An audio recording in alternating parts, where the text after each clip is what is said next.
자, 우리가 읽은 본문 중에 소금으로 고르게 함같이 하라라고 그랬잖아요. 잠시 쉬어가는 코너, 썰렁 퀴즈, 넌센스 퀴즈.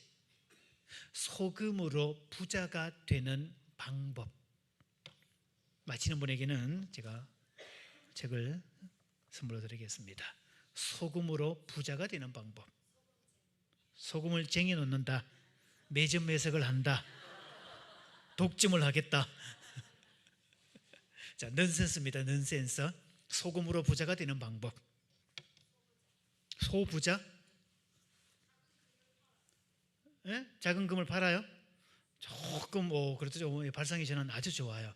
여러분 얼마나 아까 그죠? 독점하겠다는 것보다는 신선하잖아요, 그죠? 네, 또 이 답이 있어요, 여러분. 넌센스는 항상 답이 있걸랑요. 네, 그걸 맞추시면 돼요. 마치는 분에게 제가 저자의 사인이 들어간 책을 선물로 드리겠습니다. 소금으로 부자가 되는 방법.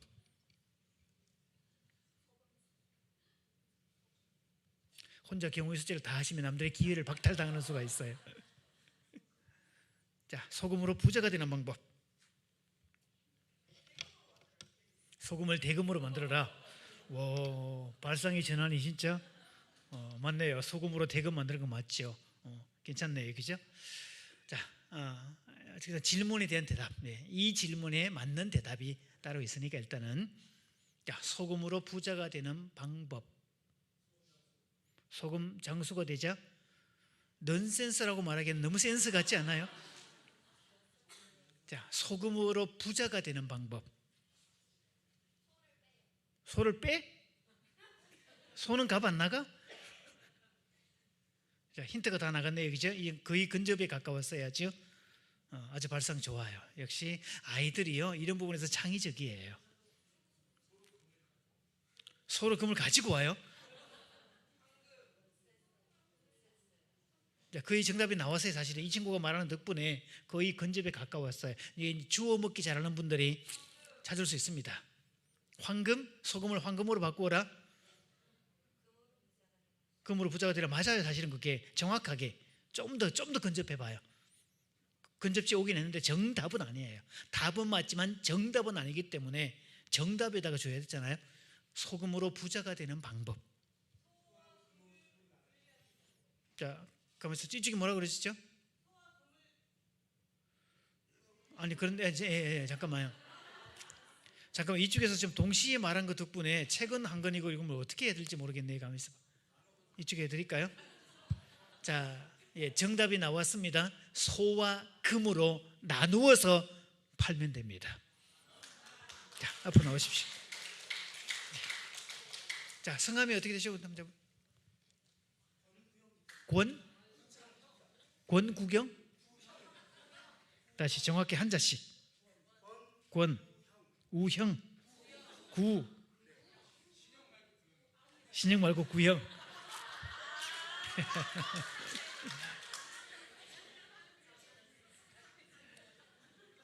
예, 아마 이분은요, 자기 이름을 정확하게 듣지 못하는 이놈의 인간을 구형 때리고 싶을 거예요.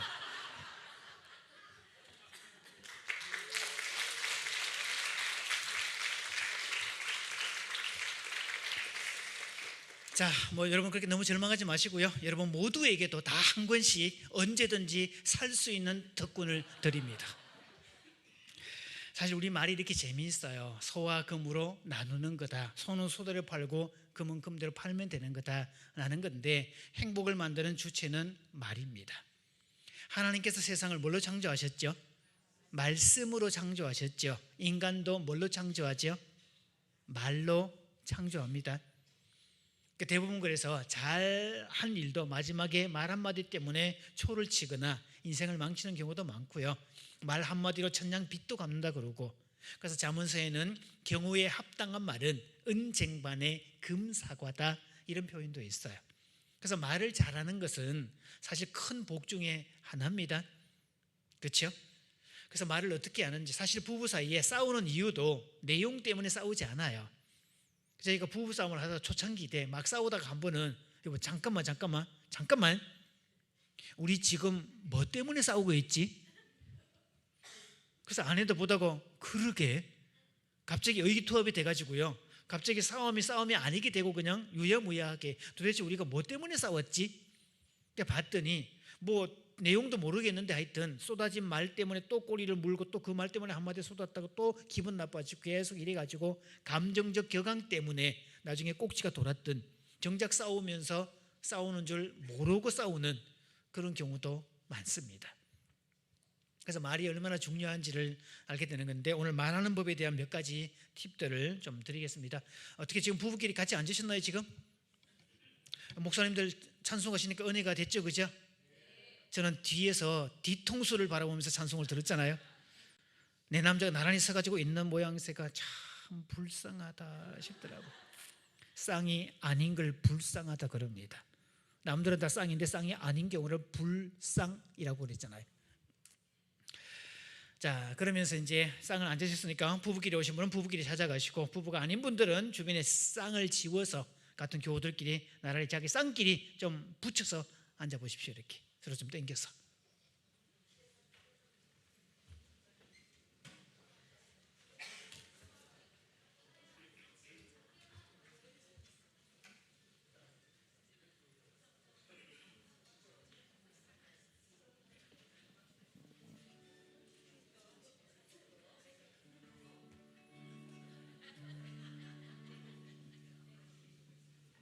자, 중간중간에 이제 얼굴을 바라보고 배시시 웃어야 될 시간이 있걸랑요.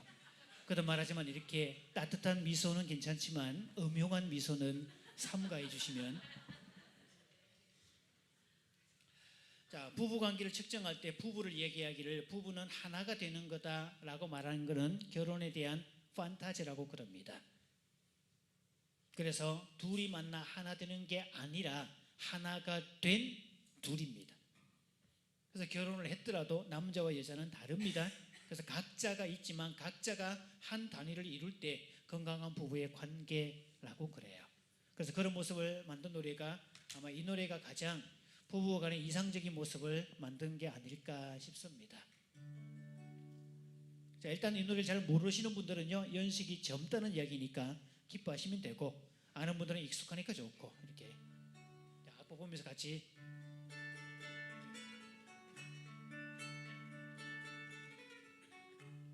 한 사람 여기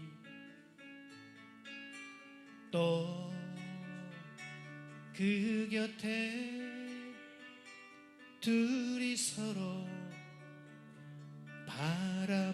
서로 바라보면서 웃네.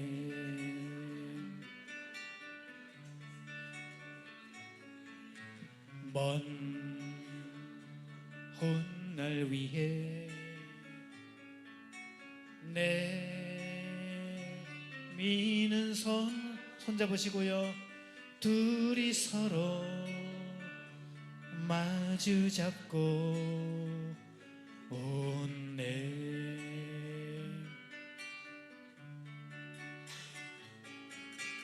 한 사람 곁에 또 한 사람, 둘이 좋아해. 자, 좋아해 하는 부분에서는 꼭 안아주는 겁니다. 둘이 좋아해.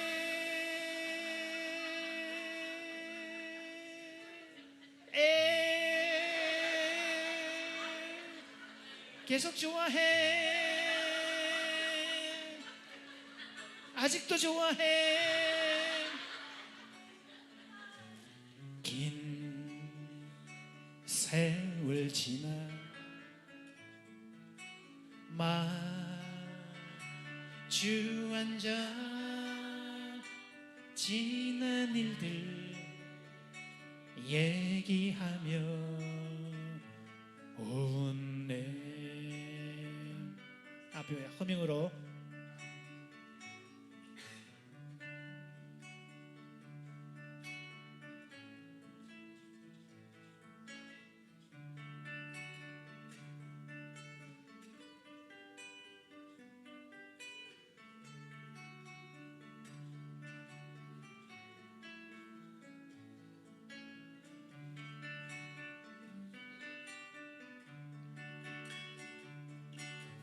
한 사람 곁에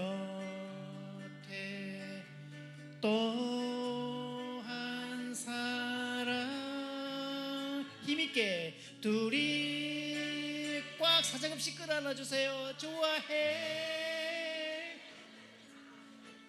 아직 안 끝났어요. 진짜 좋아해. 이럴 때는 끌어안고 막 가슴을 흔들어 주시는 거예요. 좋아해.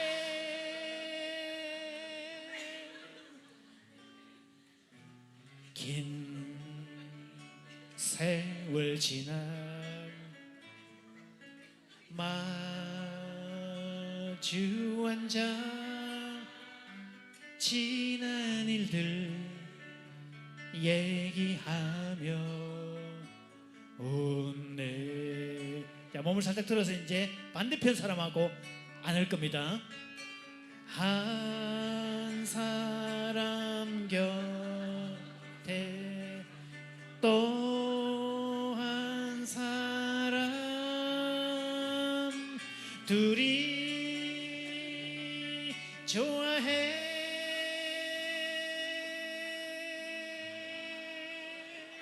주변에 앉지 않은 사람, 다른 사람 끌어안아서 이제 좋아해. 진짜 좋아해. 엄청 많이 좋아해. 긴 세월 지나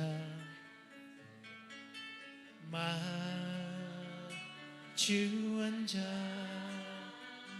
지난 일들 얘기하며 웃네.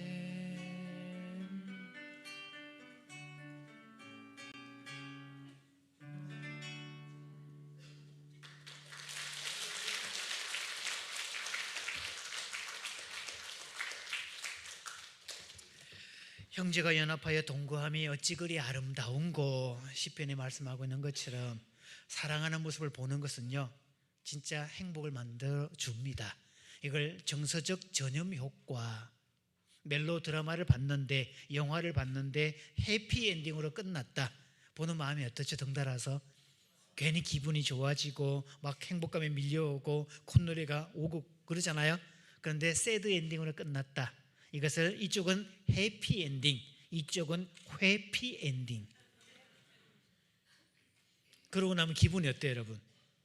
다 극작가가 일부러 짜서 한 건데, 연출가가 만든 건데, 그렇죠? 알고 있잖아요, 이미. 그럼에도 다 보고 나면 기분이 같이 다운되고 우울해지고 침울해지고 그렇잖아요. 그래서 어떤 심리학자가 연구를 했는데 가수들의 인생과 노래 가사와 그 가수의 일생을 조합해 봤더니 새드 엔딩, 슬픈 노래 부르던 사람들이 대부분 일찍 죽었더라. 타양살이 몇 해든가 불렀던 고복수 어르신은 일본에서 고국에 돌아오지도 못하고 별세하셨답니다. 가을이 되면요 찬바람이 싸늘하게 이런 거 노래 있잖아요. 낙엽 따라 가버린 사람, 그분은 가을에 돌아가셨답니다. 아무도 날 찾는이 없는 외로운 이 산장에, 산장에 여인 불렀던 권혜경 씨란 분은 조치원 산장에서 암투병하고 쓸쓸히 외롭게 마지막을 장식하셨다는 이야기. 자, 그리고 슬픈 노래 불렀던 김정호 씨 같은 그런 사람들 대부분 다 요절하고 단명하고. 왜? 사람은 말 한 대로 되는 세계를 가지게 돼 있어요. 따라해 볼까요? 너희 말이 내 귀에 들린 대로 너희에게 행하리니. 그래서 크리스찬은 아무리 힘들어도 부정적인 말을 하면 안 됩니다. 첫날에 제가 일러주었죠. 아이고 죽겠다라고 할 때도 뭐라고 한다고요? 아이고 죽게 있다. 우리의 살고 죽는 게 다 그분의 손에 달려있지. 아이고 죽게 있다. 빨리 발음을 하면요 남들은 아이고 죽겠다 이렇게 들립니다. 다음 발음 빨리 해서 가볍고 시작. 우리는 탄식을 하더라도 넌 그리스도를 만나서 얘기할 때 아이고 죽겠다 그러면 저쪽에 아이고 죽겠다로 들리지. 그러나 우리는 우리의 생사화복이 다 주님의 손 안에 있다고 고백하는 신앙 행위가 되죠. 그래서 말을 어떻게 하는 건 아주 중요한 개념이 되는데, 자 그래서 저 노래 보시면요 제가 가끔씩 부부 상담을 하면 제발 말 좀 하라고 자, 따라해 봅니다. 침묵은 상대방을 두 번 죽이는 치사한 소통이다. 그래서 교회 안에서 점잖하고 착하고 말 안 하고 수능적이고 예스맨이고 이런 분들 같이 사는 배우자 속 뒤집어져 죽습니다. 이것을 심리학에서는 수동 공격성 패시브 어그레션이라고 그러는데요, 지연하기, 응답 안 하기, 애들 말로 쌩까기, 안 나타나기, 할 줄 알면 욕먹을 줄 알면서 계속하기, 한다고 해놓고 안 하기, 안 나타나기, 전화 안 받기, 밥 안 먹기, 아파버리기, 누워서 안 일어나기, 이런 거 전형적인 수동 공격성입니다. 제가 가끔 세미나 가면 그럽니다. 너는 바보야, 글을 잡고 말을 못하면 너는 바보야. 제 개사를 약간 바꿔서 얘기합니다. 흔적 없는 그리마다 말 못하는 바보들 뿐이야. 이렇게 노래 불러주고 그래요. 말해야 됩니다. 지상에서 가장 무식한 말 중에 하나가 꼭 말로 해야 되냐, 이 말입니다. 자, 준비하시고요. 제가 꼭 말로 해야 돼 그러면 여러분께서는요, 그럼 꼭 말로 해야지 강조해가지고, 어떻게 꼭 말로 해야 될까요?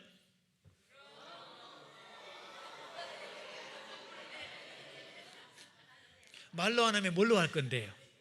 그렇죠? 단 말은 음성 언어만 있는 게 아닙니다. 문자 언어도 있는데, 카카오톡 얼마나 좋아요? 해외 간 선교사님들이 가장 행복해하는 거 카카오톡과 070 무료 전화, 얼마나 좋은지 몰라. 언제라도 쓸 수 있는 거, 그렇죠? 저희 부부는 한동안 카톡이 처음 나왔을 때 카톡으로 부부싸움 했습니다. 뭔가 삐친 상황이고 화가 난 상황인데 말로 하면, 말을 하면 감정이 함몰돼 가지고 화가 더 나버리고요, 화가 머리 꼭대기까지 올라가면 말을 못하고 막 더 분노에 함몰되는 경우가 있어요. 그럴 때는 말보다 글이 낫습니다.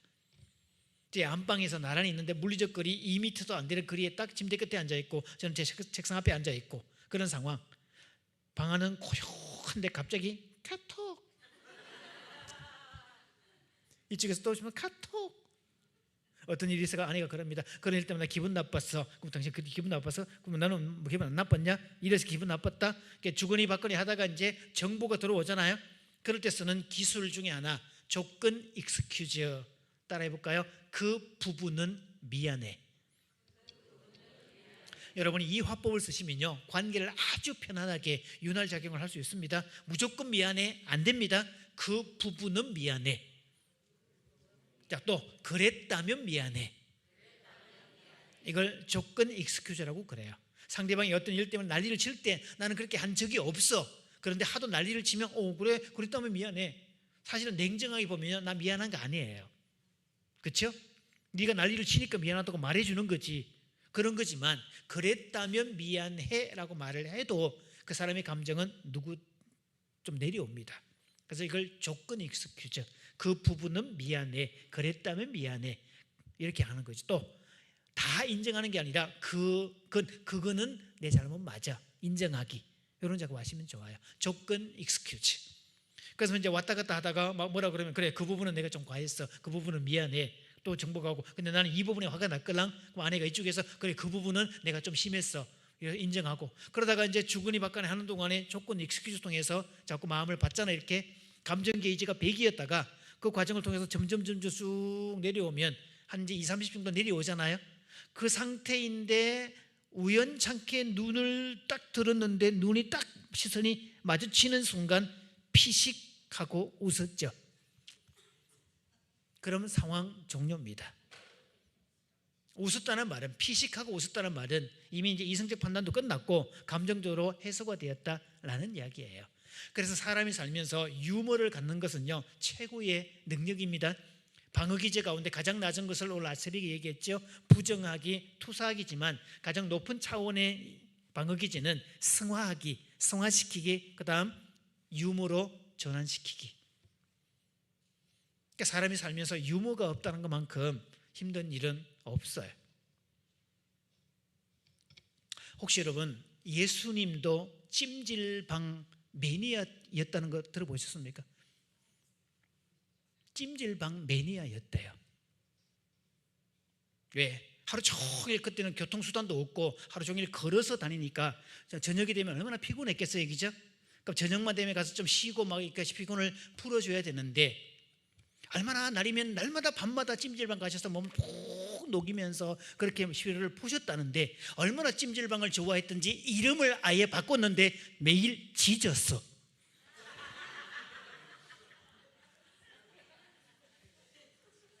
날이면 날마다 몸을 지졌어.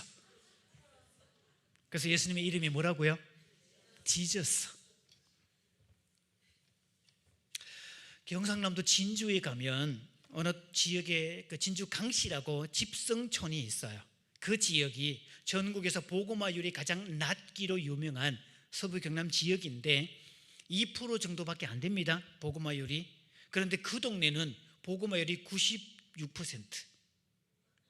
그 집안의 가장 어르신이자 그 교회의 장로님인, 그러니까 집안의 어르신이고, 그렇죠? 이 집안 사람들이 다 예수를 믿는 건데, 이 어르신이 죽을 병에 걸렸다가 예수 믿고 기적적으로 회복이 된 모든 과정을 사람들이 눈으로 직접 목도한 거예요.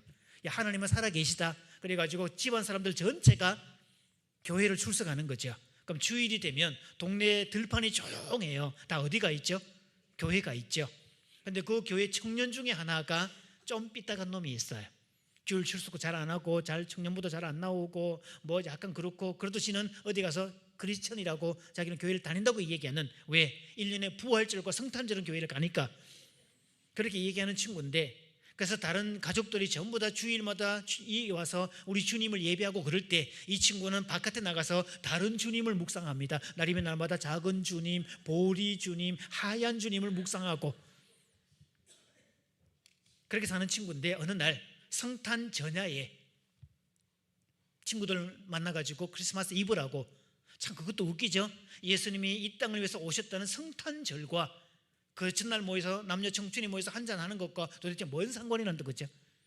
청춘들이 말하는 크리스마스 블루라는 게 있어요. 크리스마스 시즌이 되면 솔로인 처녀 총각은 우울증에 빠진다, 크리스마스 블루라 그러는데, 아직도 짝이 없고 혼자인 게 불행해, 슬퍼, 이런 거, 예수님이 이 땅에 오셨다는 것과 아무 상관없는 진짜 웃기고 자빠진 이야기입니다. 내용은 사라지고 무늬만 남아있는 희한한 현상. 어쨌든 하나의 문화처럼 됐으니까 가서 다른 주님을 묵상하고 그냥 얼마나 주님을 사랑했던지 그냥 떡이 되도록 마시고 집에 와서 기절하듯이 뻗어버렸는데, 아침에 눈을 떠보니까 11시가 됐습니다. 그래서 물 한 잔 마시고 주변을 쭉 찾아봤더니 집에 식구들이 아무도 없어요. 다 어디 갔죠? 성탄절 아침이에요. 다 교회가 있죠. 왜 없지? 사람들 어디 갔지? 또 오늘 성탄절이네. 그럼 교회에 성탄 축하 예배 드리고 있겠네, 11시면. 그래서 이 친구가 대충 챙기고, 그래도 내가 양심이 있지, 교회는 가야지. 그러면서 이제 대충 옷을 챙기고 양심 대충 세수만 대충 하고 막 술 냄새 풍기면서 교회를 찾아온 거죠. 그래도 맨 뒷자리에 앉는다고 보니까 11시 20분 딱 목사님이 설교할 시간이 됐어요. 그날따라 목사님께서 설교를 하시면서 본문이 마태복음 1장, 보라 처녀가 잉태하여 아들을 낳을 것이니 그 이름을 예수라 하라. 그 본문 가지고 설교를 시작을 하는데, 이 친구가 술기가 아직 안 깬 상태인데 그 말을 딱 듣는 순간 갑자기 자리에서 뻘떡이 나고, 목사님요, 말이 되는 소리를 하이소이. 아니 우째서 처녀가 알을 낳는다는 말입니까? 말이 되는 소리를 해야지.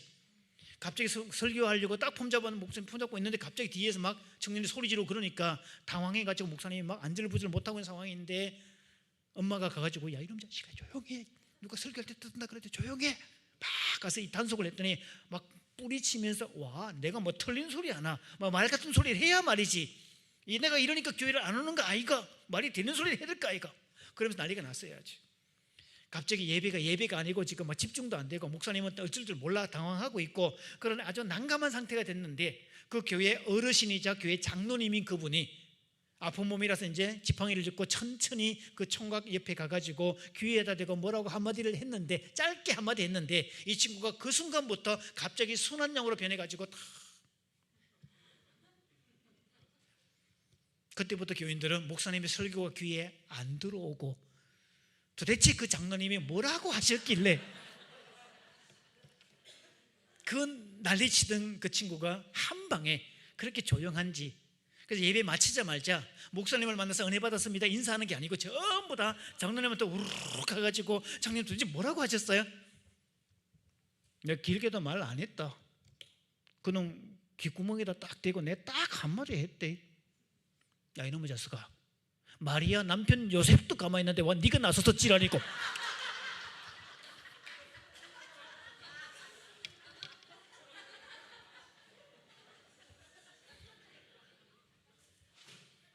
이런 얘기하는 강사는 물을 먹여야 됩니다. 이럴 때 여러분 빨리 못 웃으면 눈치가 없거나 예의가 없거나 인지가 모자란다고 오해받아요. 일단 분위기 봐서 웃고 난 다음에 집에 가서 아까 왜 웃었어? 묻는 한이 있더라도 유머를 꼭 배우십시오. 자, 부부관계 지각 변동입니다. 이 나라는 5,000년 역사에서 먹고 사는 문제를 해결한 적이 없었더라. 그래서 그 사회는 남자 중심의 가부장적 사회였고, 남자가 기능을 하면 그 가정이 먹고 사는 부분에서 최소한 보장이 되었고, 그 가정이 건강하게라는 표현은 안 맞고요, 그냥 외관상 보기에 깨지지 않고 그럭저럭 굴러갈 수 있었습니다. 그때는 아버지가 수직체계 위였고, 아버지 말 한마디면 전체가 다 그냥 명령체제 전달이고, 가타부터 말이 없어요 여러분. 그 결혼을 결혼 안정성 스테빌리티라고 그래요. 결혼 안정성은 높았습니다. 그런데요, 친밀감의 부분에서는 물음표죠.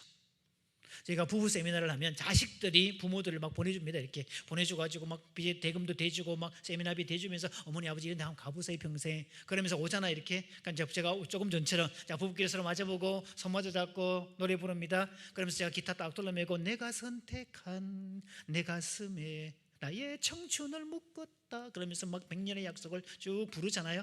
노래를 부르는 동안에 어떤 부분은 막 눈물을 흘리다가 갑자기 막 둘이서 코 끌어안고 막 우는 사람도 있고, 위로한다고 막 토닥거리는 사람도 있고, 이런 분위기인데, 어르신 부부는요 손도 마주 잡지 않은데 겨우 이거 연결한 것도 되고 몸을 잡고 옆으로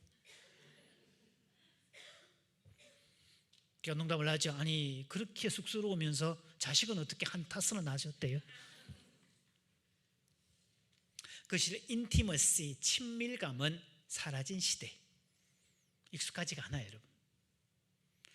그래서 대한민국은 결혼의 안정성이 중요했던 그 시대, 그래서 아버지 중심의 사회가 됐지만, 지금 시대는 아버지 중심의 사회가 아닙니다. 오히려 대한민국은 여성의 파워가 압도적으로 커졌습니다. 남자들의 설 자리가 점점 더 사라지고 있습니다. 그래서 아내 말을 듣지 않는 남자는 죽기로 작정했다는 뜻과 동일하게 처리가 됩니다. 자, 그래서 아내 말을 잘 들어야 되는데, 제가 지난번에 5월달에 왔을 때 얘기했잖아요. 아내라는 말은 안에서 비치는 해, 안 파갈 때 안, 위에 해 달할 때 해, 안에서 비치는 해, 그것을 아내라고 말한다. 그런데 중년기가 되면 의미 하나를 더 추가해서 네 이렇게 말해야 아내라고. 오늘 올라 목사님과 점심 식사를 하면서 올라 목사님 그런 말씀을 하시더라고요. 다 요즘에 내가 아내가 무슨 말을 하면 무조건 아내 이렇게 듣는다고. 야, 역시 비법을 터득하셨구나 제가 싶었어요. 야, 그런 거. 그래서 요즘은 결혼 안정식 시대인데, 요즘에 남자를 지칭하는 말 중에 기러기 아빠라는 게 있잖아요. 기러기 아빠. 40대 후반, 빠르면 50대 초반의 남자, 이 남자들 지칭하는 게 기러기 아빠라고 그러는데요.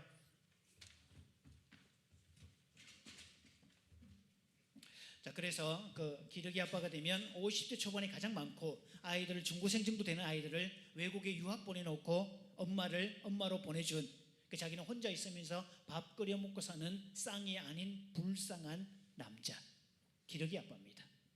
그런데 50대 후반을 지칭하는 길어귀 아빠도 등장됐습니다. 기러기 말고 길어귀. 집 앞에까지 왔는데 길어귀에서 집에 안 들어가고 서성이는 남자를 길어귀 아빠라고 그럽니다. 왜? 집에 들어가봤자 아내가 환영해주지 않습니다. 칼퇴근을 해서 집에 왔더니 왜 밥 안 먹고 들어왔냐 이씨 막 성질내고, 집에 들어오기 전에 잠깐만 신발 벗기 전에 음식물 쓰레기 좀 버려주고 와 막 일을 시키고, 심지어는요 달갑게 환영하지도 않고 애들이 한 17살, 10살 미만의 애들 유치원 정도만 해도 아빠가 오셨다 그러면 공습 경보가 울리면서 막 아니죠. 애들이 막 뛰어나오면서 서로가 부딪히고 막 서로가 아빠한테 안기겠다고 쟁탈 좀 벌이고, 그죠? 팔을 쫙 벌리면 품에 쏙 안기고, 입을 쪽 대면 입을 쪽 맞춰주는 걔네들, 중고생이 되면서부터 공습 경보가 울립니다. 분명히 내 집인데 희한한데 오지 말아야 할 것에 온 것 같은 이상한 느낌. 그래서 집에 들어가면 왠지 썰렁하고 이상하고 취급받고 일꾼 취급당하고 아내가 나를 귀찮게 하고, 그래서 안 들어가고 서성이는 남자를 길어귀 아빠. 그래서 시간 대비 가장 건전하게 보낼 수 있는 데가 노래방밖에 없고, 그래서 노래방 2시간 노래하고 들어가자 그러면 스크럼을 짜고 주제가를 부른 후에 집에 들어간다는데 길어귀 아빠들의 주제가입니다. 그대 앞에만 서면 나는 왜 작아지는가. 이 노래 부르고 단체로 들어간답니다. 자, 그런데 요즘에 은퇴한 남자를 지칭하는 김 빠진 아빠가 등장됐습니다. 그러니까 돈이라도 벌어올 때는 그나마 괜찮은데 이제는 돈까지 안 벌어와 하루 종일 집에 붙어있네, 아내를 너무 귀찮게 하네, 지긋지긋하네, 얘라이 삼시가이 막 이러면서 혼내지. 그것도 효용성도 별로 없지. 그래서 이 남자를 효용성 없는 남자, 김 빠진 아빠라고 그럽니다. 이 남자들을 위한 주제가가 등장됐습니다. 이거는 가사를 잘 들으셔야 됩니다. 해는 지는데 아내는 지금, 해 지는데 아내는 지금, 오늘도 아내는 외출을 한다. 어디 가냐 물어볼 수도 없다. 눈치라도 줄까봐 짜증낼까 두려워. 같이 있고 싶단 말도 못하고 외로움 달래려 나서보지만 아무데도 나는 갈 데가 없다. 잘나가던 시절도 모두 부질없더라. 드라마 시간만 기다리는 신세.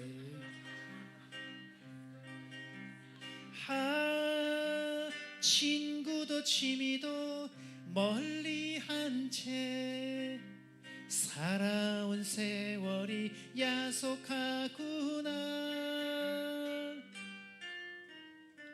오늘도 아내는 늦는다며 저녁은 알아서 하라네요. 해 지는데 아내는 지금, 해 지는데 아내는 지금.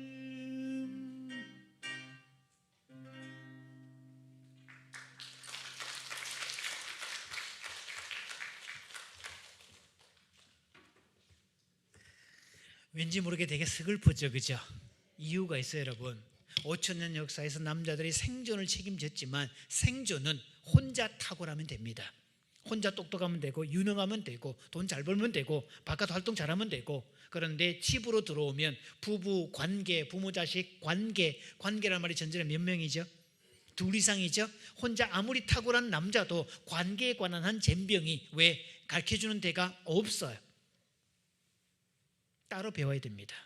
그래서 결혼 안정성이 중요한 저 시대는 먹고 사는 문제가 절박했고, 그래서 모든 남자가 처자식 굶기지 않아야 된다, 이 사명감으로는 충분하지만 집에 와서 아내하고 잘 대화도 잘해야 된다, 애들하고도 친밀해야 된다, 가족을 화목하게 만들어야 된다, 여기에 대해서는 대충 들은 풍어는 있는데 어떻게 할지는 몰라요.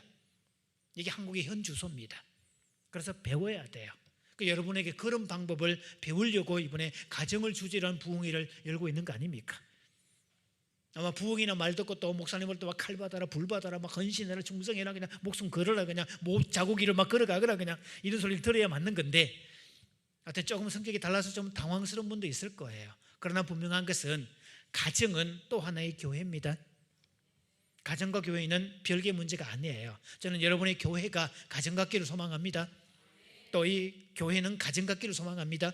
가정 같은 교회, 교회 같은 가정, 둘은 뗄래야 뗄 수가 없고, 그리고 하나님이 직접 만드신 기관, 구약은 가정, 신약은 교회, 둘을 어떻게 떼겠습니까? 그래서 교회 생활, 신앙생활 열심히 한다는 말은 그 가정이 행복하다는 전제를 깔아야 되고, 이 가정이 행복하다는 말은 건강한 신앙생활을 하고 있다는 전제를 깔고 있어야 돼요. 신앙생활을 열심히 하는데 가정이 행복하지 않다? 이거는 반쪽짜리밖에 안 됩니다. 그래서 우리는 양쪽을 다 배워야 돼요. 그래서 결혼 패러다임이 변한 이유는 욕구 단계설, 옛날에 주인을 모시고 오는 낙타 얘기 나오잖아요. 욕구 단계설. 주인님 코가 시려워서 그러니까 코만 들여보내주세요. 텐트 안으로. 너무 추워요 바깥에. 코만 들어갈게요. 코만. 그러다가 나중에 주인을 쫓아내고 지가 들어갔다는 이야기. 일종의 욕구는 끝이 없어요, 여러분. 자, 욕구. 사람이 먹고 사는 문제가 절박할 때 저걸 생존의 욕구. 그런데 먹고 사는 문제가 해결되고 나면 사랑과 소속의 욕구가 올라갑니다. 그래서 추석 명절 때 되면 공항에 미어 터집니다. 다 어디로 가죠? 해외로 가는 사람들 덕분에 막 미어 터지는 상황들. 그리고 해외 나가보면요, 이번에 캄보디아도 가봤더니 한국 사람들 얼마나 많은지, 공항 속에 얼마나 많은지, 다 시장에 막 돌아다니고 있는데 다 한국말이 막 들리고 이런 거. 자, 그래서 사랑과 소속의 욕구, 그 다음에 이제 욕구 단계설, 윌리엄 글라스를 보면, 자, 생존의 욕구, 그 다음 사랑과 소속의 욕구, 힘의 욕구, 자유의 욕구, 마지막 즐거움의 욕구까지. 그 다양한 욕구를 충족시키려고 하는 게 다 맞습니다.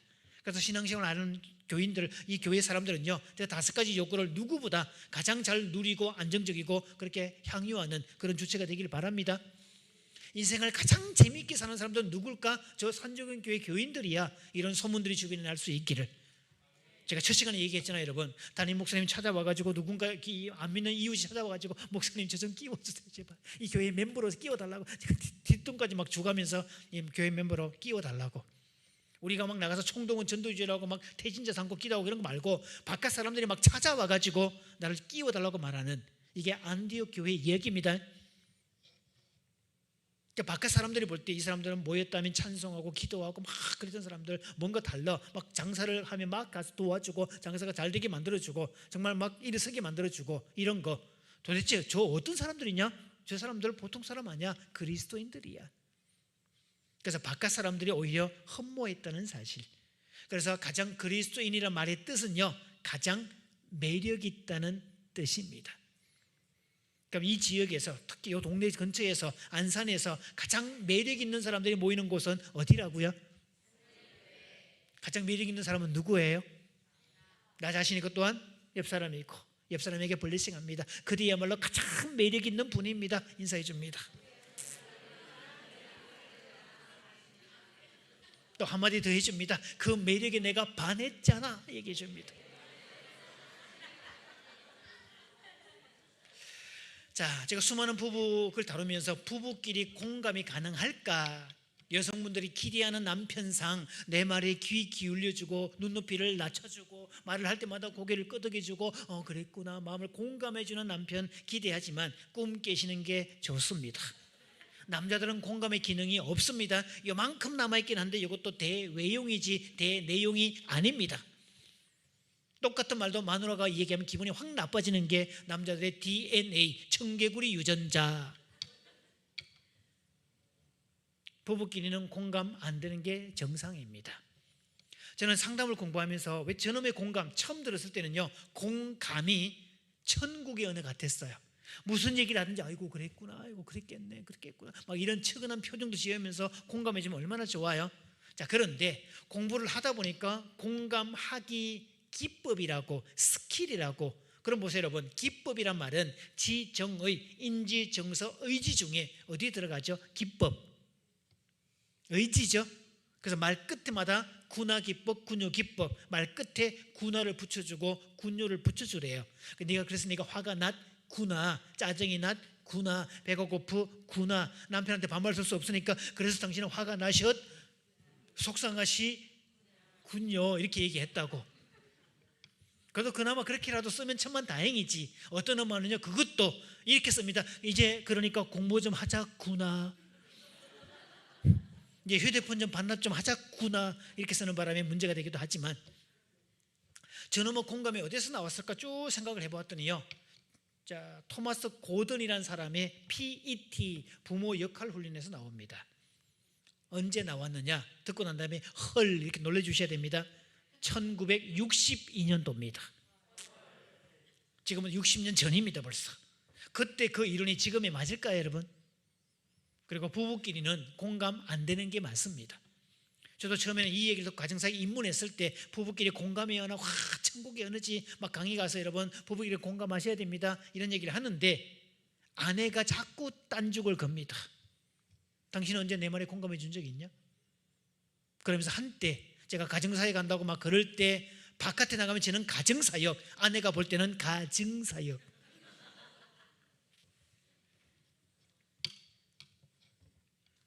그러면서 양심에 아니 나도 안 되는 거를 남들에게 하라고 얘기할 수가 없었죠. 그러면서 저는 뭐 공감이 어디서 왔을까 역추적하고 자료를 다 찾고 정리해 본 결과에 의하면 공감이 PET에서 나온 이론들이었어요. 그리고 공감이란 말을 들으면 수평적 느낌이 있어요, 아니면 수직적 느낌이에요? 공감의 말뜻 수평이죠. 공감은 수직입니다.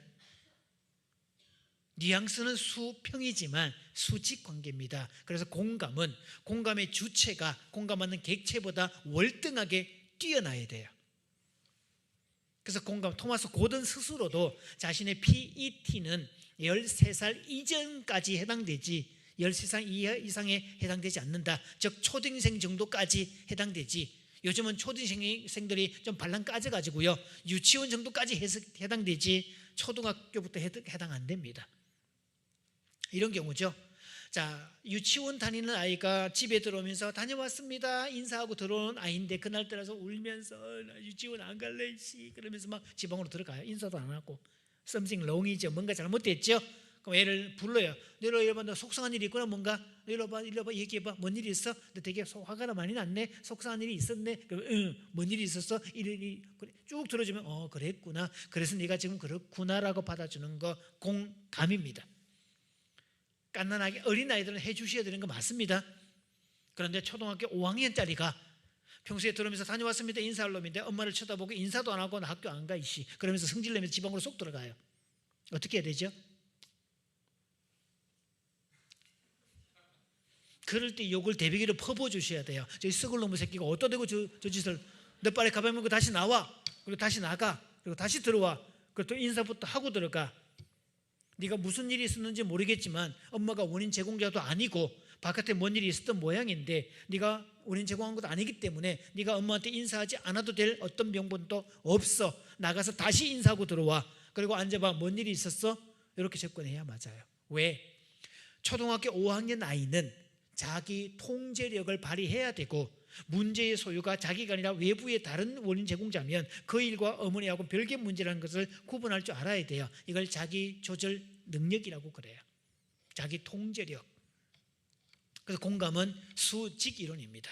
그래서 아내분들 남편에게 내 말을 공감해 주지 않는다고 더 이상 환난과 핍박을 가하지 마십시오. 그리고 남편분들 아내 말에 공감해 주지 않는다고, 공감해 주지 못한다고 스스로를 자학하거나 나는 뭔가 부족한 사람이 아닐까 그렇게 느끼셨다면 오늘부로 해방되기 바랍니다. 제가 어느 다른 곳에서 이 강의를 했더니요 갑자기 이 말 떨어지자마자 오늘 강사 최고로 잘 모셨다 이러더라고요. 공감의 이론은 그래요, 여러분. 근데 공감이 되려면 단계가 있습니다. 공감하지 말라는 뜻 아니고요, 공감이 되면 공감하시라고요.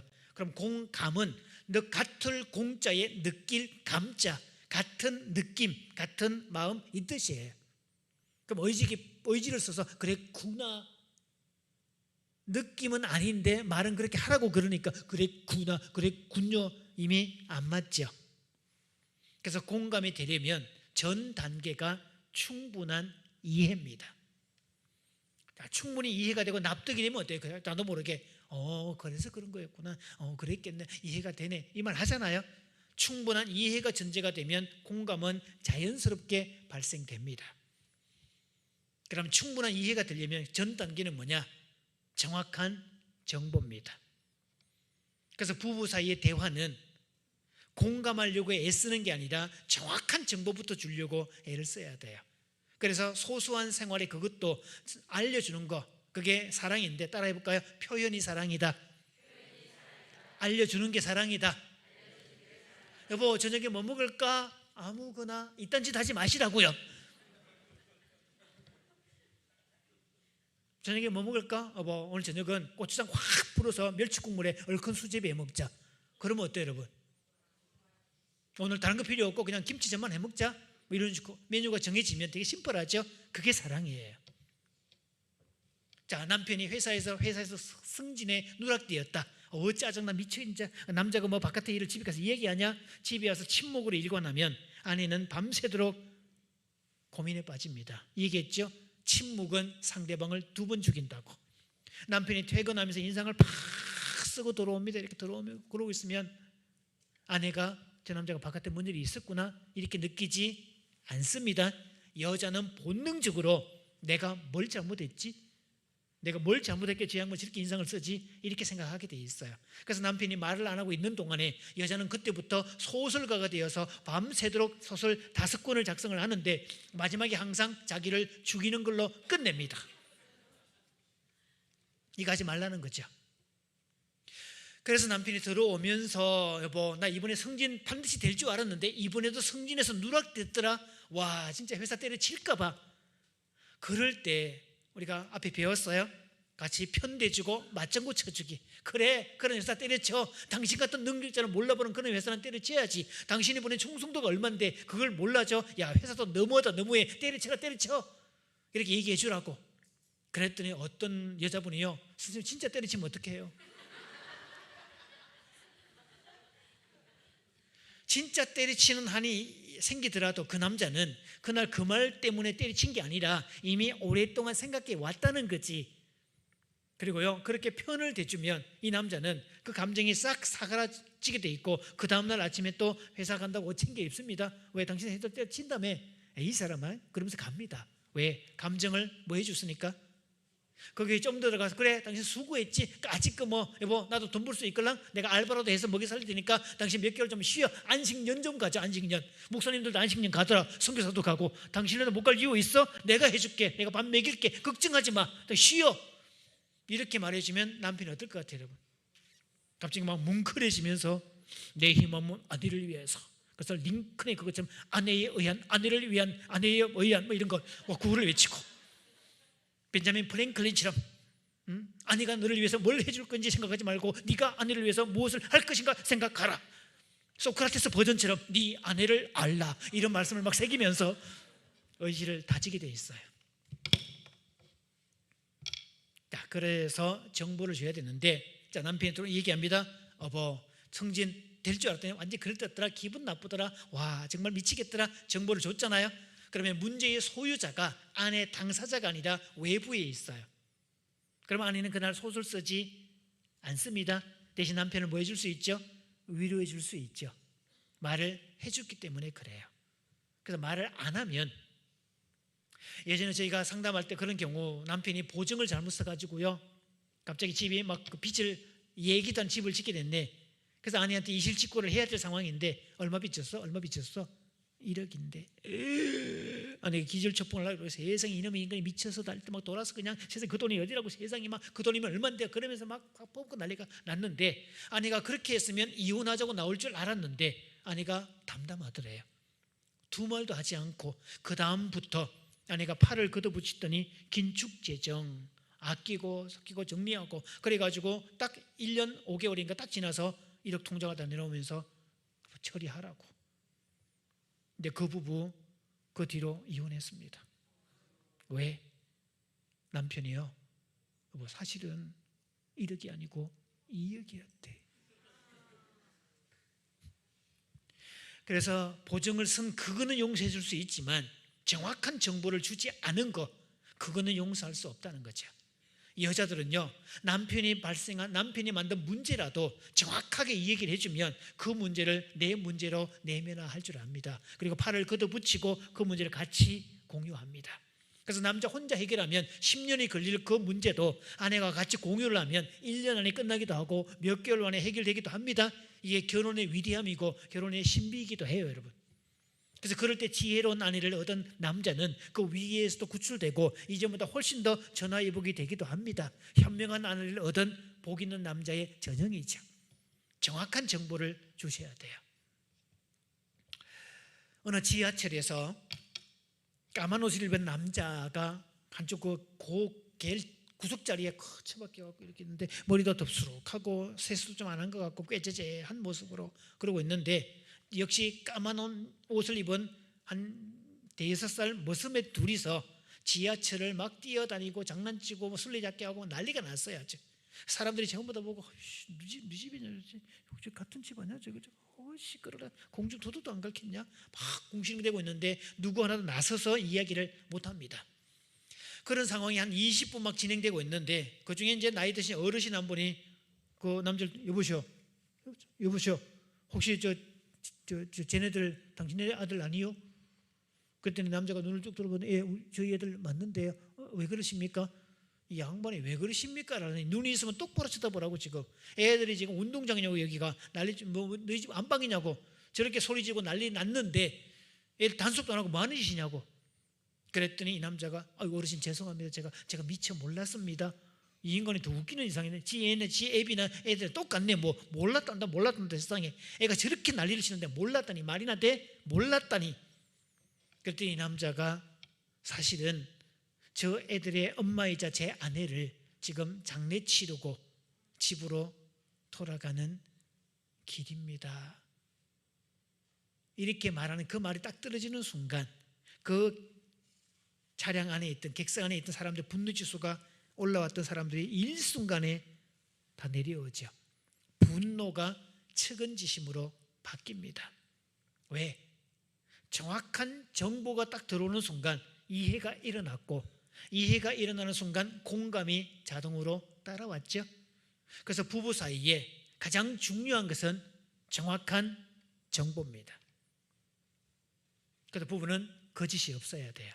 살다 보면 실수할 수도 있고 약점도 있을 수 있고 그럴 수 있어요. 우리는 신이 아닙니다. 인간은 불완전하기 때문에 살다가 실수할 수 있어요. 제가 첫 시간에 얘기했잖아요. 실수가 없는 게 중요한 게 아니라 실수하는 사람이어야 점 하나 붙여서 살 수 있다고. 실수가 있는 사람이어야 때로 쉴 수 있다고. 그래서 완벽을 추구하는 사람들 쉬지 못합니다. 그래서 선교사님들 중에 막 안식년이 됐는데도 안식년도 안 하고 주구장창 그렇게 막 있다가 쉬지도 않고 자기는 사역을 해서 부름받았대. 열심히 살아왔지만 어느 순간에 탈진되고 막 아내가 병들고 자기도 고장나고 왜 내가 그런 짓을 했는지 모르겠다고. 하나님이 안식일을 왜 만드셨겠어요, 여러분? 쉴 때는 쉬어야지, 충전해야지. 그래서 옛날에는 개념은 열심히 일한 당신 떠나라, 열심히 일을 했으니 대가로 여행을 가거라, 이런 보상의 개념이었지만 요즘 세대는 방향이 달라졌습니다. 충전 이론. 밤에 잘 때 충전기 꽂아놓고 아침에 출근할 때 전화기 빼서 하루 종일 사용하고 집에도 잠자리 들 때 충전 딱 해놓고 또 풀 충전하고 또 나가듯이. 그래서 쉬는 시간을 통해서 쉼이 쉬는 게 아니라 충전의 시간. 아니 소도 부려먹을 때 저희 집에도 시골집이라서 이웃집에서 논 갈 때 소를 빌려가는 때가 있어요. 그러면 그 집에서는요 소가 호박 썰어 넣은 거 하여튼 영양식을 먹이고 일하러 갑니다. 소도 중노동 시킬 때 영양식 먹이는데 하물며 누에도 뭘 먹은 게 있어야 꼬치를 만들고 하지. 그래서 안식은 쉬는 차원이 아니라 충전 시간이라는 거, 그거 가져야 됩니다. 그것도 하지 않고 계속 방전만 하면 또 뭘 가지고, 쌀떡에 쌀이 가득해야 뭘 음식을 만들지. 쌀도 없는데 손님 오면 손님이 아니라 손놈이지. 안 그래요? 집안이 넉넉해야 손님이 와도 반갑지. 똑같아요, 여러분. 그래서 공감하려고 애쓰지 말고 정확한 정보를 주려고 애쓰라. 그래서 한 번 더 따라해 봅니다. 표현이 사랑이다. 알려주는 게 사랑이다. 그래서 하나님은 그분의 사랑을 알려주시기 위해서 자연 만물을 통해서 자연 계시, 이 세상의 창조주가 따로 있음을 저 아름다운 세상을 통해서 우리에게 알려주셨고, 성경이란 특별 계시를 통해서 하나님은 사랑이고 구주를 보내주셨다는 사실을 알려주셨잖아요. 하나님도 알려주시는 분인데 우리도 알려줘야지. 그래서 교우들은 집안에 무슨 일이 있거나 큰일이 생기면 빨리 목회자한테 알려서, 교회에다 알려서, 우리가 이런 일이 있고 어려움이 있고 상황이 그렇습니다, 빨리 알려줘야지. 그래야 같이 기도하고 같이 풀어가지. 그거 하라고 교회가 존재하는 거지. 그럴 때 문제가 생기는데 교회 얘기 못하지. 어떤 분이 그래요, 여러분. 어떤 상담 와가지고 제 남편이 나를 너무 힘들게 하고요, 이 문제 교회에 알려지면 이 남자가 교회에 와서 막 교회 깽판 칠지 몰라요. 가서 목사님 멱살 잡고 막 목사식기 나오라고 막 그럴지 몰라요. 그래서 제가 교회에 얘기 못해요. 제가 그랬습니다. 그게 교회입니까 그게? 그러면 신사숙녀들의 교회지. 신사숙녀만 오는 교회면 교회가 아니지 거기는. 왜? 병원에 환자가 가는 게 당연한 것처럼 교회는 문제 많은 사람이 가야 당연한 거지. 그래서 당신네 교회가 건강한 교회라면 남편이 그렇게 난리치고 설령 목사님이 멱살을 잡았다고 할 때 사람들은 그런 남편하고 살면서 당신이 얼마나 힘들었을지, 그래서 같이 부둥켜 안고 기도하고 위해주고 그 문제를 풀어주려고 노력하지. 그게 교회지. 그런 남편 두었다고 정죄하고 판단하고 손가락질하고 교회 나오지 말라고 자른다면 이미 교회가 아니지 거기는. 안 그래요? 그래야지 교회는. 그래서 표현이 뭐다? 사랑이다. 알려주는 게 사랑이다. 부부끼리 공부하면 안 됩니다. 자, 손 들어봅니다. 따라해봅니다. 사이가 좋으면 자동소통, 사이가 나빠지면 자동소총. 만나기만 하면 싸우는 집, 둘 사이에 정리금이 바닥입니다. 앙숙, 만나기만 하면 싸워. 죽고 못 사는 연인은 만나기만 하면 웃어, 행복해. 왜? 데이트라는 기본 개념은 어떻게 하면 상대방을 기분 좋게 할까? 초점이 이 타적입니다. 데이트는. 근데 결혼하는 순간부터 초점은 이 기적이 됩니다. 그래서 이것을 상대방을 이용해 먹겠다는 계산이 섰는데 막상 결혼하고 보니까 이용 가치가 별로 없네. 그때 뚜껑이 열린다는 거. 이 결혼의 비밀입니다. 그래서 부부는 결혼했더라도 데이트 하셔야 됩니다. 결혼했다고 데이트 안 하는 부부는 어리석은 부부입니다. 왜? 데이트를 해야 둘 사이 적립금의 통장의 잔고를 높이는 거지. 통장에 잔고가 현금 2천만 원 들어있는데 갑자기 유리창 깨져가지고 1, 20만 원 물어줬다. 그 느낌하고 집에 잔고가 마이너스 통장인데 지금 마이너스 200인데 2만 원 물어주게 생겼다. 그거하고 어느 게 스트레스 더 크죠? 가격은 여기가 10배나 비싼데 여기는 스트레스 안 받아요. 왜? 잔고가 넉넉하니까. 이쪽은 2만 원밖에 안 드는데도 뚜껑이 확 열려버리죠. 잔고가 없으니까. 그래서 평소에 쌓아둔 적립통장의 잔고가 관계를 원활하게 만들어주더라. 윤활작용을 하더라. 자, 부부끼리서 손잡고 얘기합니다. 우리 데이트 합시다. 우리 데이트 자주 합시다. 그래서 교회도 우리가 예배하고 기도하고 영적인 일도 투자를 해야 되지만 성도의 코이노니아, 교제하기, 단풍놀이도 가시고요, 야유회도 가시고 노래도 부르시고 그런 시간도 자주 가지셔야 됩니다. 단 건전한 얘기 하실 때 씹는 얘기는 하지 마시고, 씹을 때는 껌이나 박박 씹고 사람은 씹지 마시고. 예, 교제를 통해서 사람은 사람을 통해서 채워지는 에너지가 있어요. 이걸 교류 분석 에릭 번이라는 사람은 스트로크라는 말을 썼고 한국어로 번역하면 존재 인지 자극. 말이 어렵잖아요. 그래서 한국의 유명한 심리학자 한 분 중에 이병준 씨라는 분께서 아주 쉬운 말로 번역을 해줬어요. 감탄사. 사람은 감탄사 받을 때 행복하다. 외부로부터 뭘 받을 때? 우와라는 감탄사 받을 때, 스스로 뭘 외칠 때? 아싸를 외칠 때 행복하더라. 이게 스트로크라고 그래요. 존재 인지 자극. 그렇게 많아야 되죠. 그래서 자동 소통이 될 때가 있고 자동 소총이 될 때가 있어요. 그래서 교회든 가정이든 사이는 좋아야 돼. 친밀해야 돼. 자주 놀아야 돼요. 타임 투게더라고 그럽니다. 타임 투게더인데 퍼니 타임, 재미있는 시간이 많아야지. 의무만 있으면 짜증납니다.